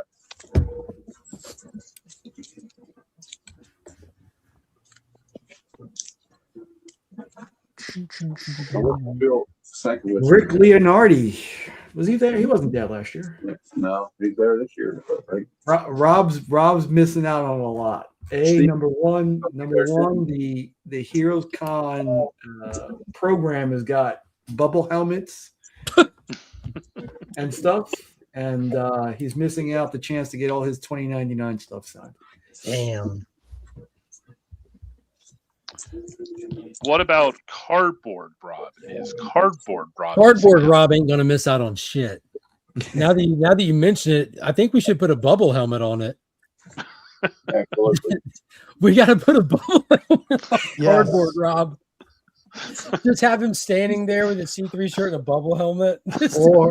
Or you put him in a bubble, his head in a bubble helmet, and the rest of his body in a Spider-Man 2099 costume. No, I really want the car because it's Rob. I really want him to be in flip-flops, cargo shorts, a C3 shirt. I think the bubble helmet's a must. So, and also the glory hole is confirmed. We're putting a glory hole on it. That's what I meant before. We also get like a recording device where like he talks. No, we have YouTube. We can just play it, play him in the video. He had like a little motion active thing, a little sound box where he's like, but don't listen to me, I'm just a fat man with a fat opinion. Fat stack, whatever he said. Comics. Yeah. Yeah. What was it last year? 1766? That sounds right. Which one? What? The booth number 1766? Yeah, it was 1769 and 1766. Now, there's no promise it'll be the exact number again because how they lay out the floor, but it'll be, if we were in the same spot, the number was just different, based on how they laid out the floor. Mark, I'm probably going to get with you a few days before Heroes because I don't work on Thursday. So if you guys need help bringing in stuff, I'm available. Yeah, we'll most certainly accept and put you to work like we did last year. Absolutely. Yeah, we'll talk. All right. So I'm actually looking up. Dodge a chair and tell him don't look security in the eye. Just keep moving. Yeah, absolutely. That's how I got him in.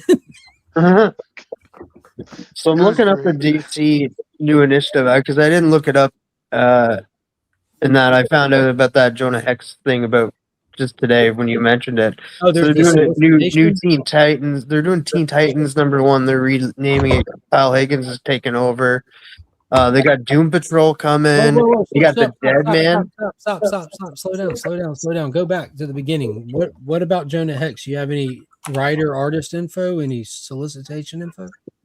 No, they don't have any information for the Doom Patrol or Jonah Hex right now. That's fair because they just announced it. But with the Teen Titans, we've known about that coming up. They're switching up the team, and John Kent's moving to the Teen Titans post DCKO.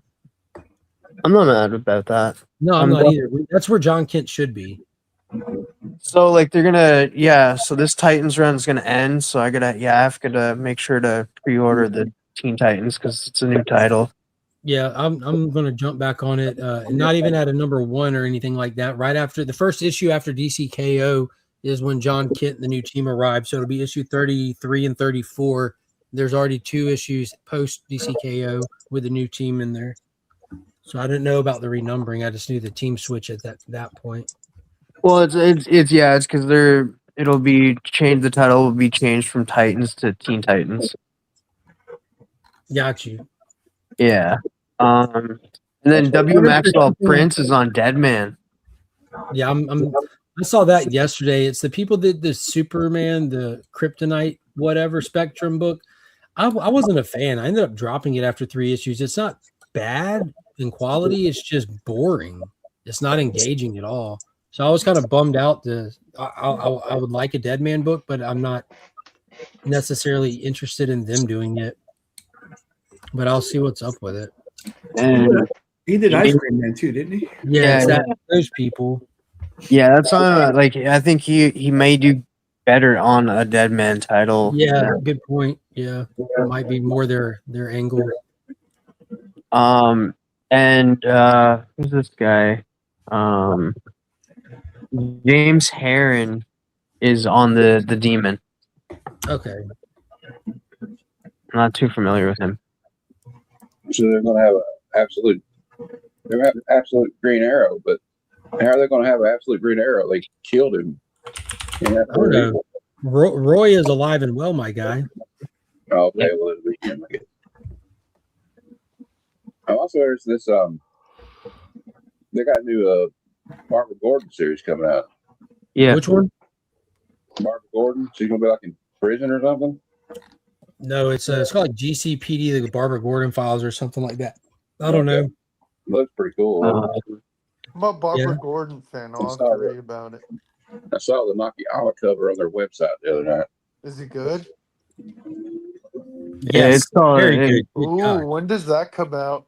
It's called Barbara Gordon Breakout. Breakout. There it is. When does it come out? Whenever you unzip it, Bogsy. It's part of the first bit of the Next Level initiative. You'll have Batwoman, Lobo, and Deathstroke coming out next month, and then they'll roll out more. They're not dropping them all at one single time. I think it's July or something. Okay. Are you gonna get the new? I think that Barbara one comes out. I think May 13th. Okay. I'm thinking of something else, right? Yeah, the only ones on the Next Level that I'm like guaranteed, I know for certain that I'm gonna be all in on is the Lobo, Deathstroke, Firestorm, Etrigan, and Jonah Hex so far. The rest I'll see what's up with them, but I mean there's too many titles to be able to pull them all. Yeah, I'm doing well.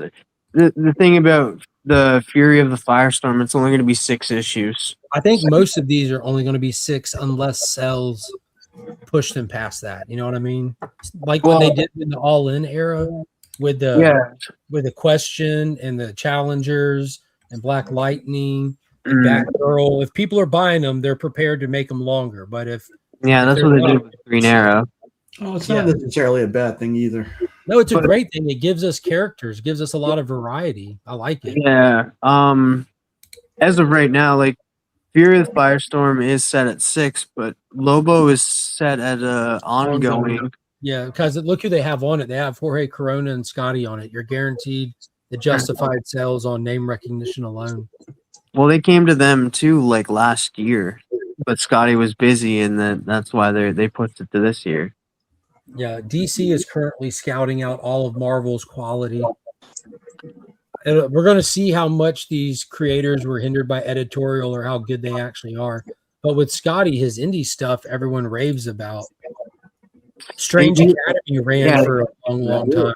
That's what I was just about to mention. Over on his Marvel side too, the Strange Academy did very, very well. But we got like Dan Slott, who's already dropped the bag, coming from Marvel over to DC to do Superman Unlimited, which is horrible. You got Al Ewing doing Absolute Green Lantern, which is pretty solid. You got Scotty Young coming over. You got a good number of people coming over. We lost Philip Kennedy Johnson, but they can have him. Yeah, I mean Chip Zdarsky's over there too. Yeah, Chip's over there. We had him on that long Batman run for a little bit. Yeah, Joshua Williamson has his foot over there. Williamson just got a title at Marvel, and he's doing Energon, but he's just splitting his time everywhere. He's not going exclusive, luckily. Yeah. Williamson, he's good at DC. His Superman run is so freaking good. He's kind of at the level where he can just go where he wants. He's like a free agent. Yeah. There's a lot of talent out there right now, man. I hope that these companies are just in a position where they can let them be talented. You know what I mean? Let them fly. They got a peacock. I got to fly. Damn it, dude! I love that movie. Peacocks don't fly. Let them have it, Captain. All right, I'm gonna have to hop off here and go get a shower and get dressed. We're gonna go to Monkey's school and have lunch with her for her birthday and take cupcakes and stuff. Nice. He takes his wooden gun from me. He goes, and he's like, "Somebody put a nice linseed oil on there. You might want to give him a thank you note." Yeah, it takes and eventually just gives him a whistle. Yeah.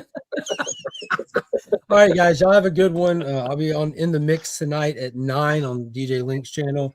I'll be back Sunday night for At Week's End, talking full spoilers on this week in comics, news, and I guess just shows. Ain't got no movies to talk this week, but that's gonna do it. Peace.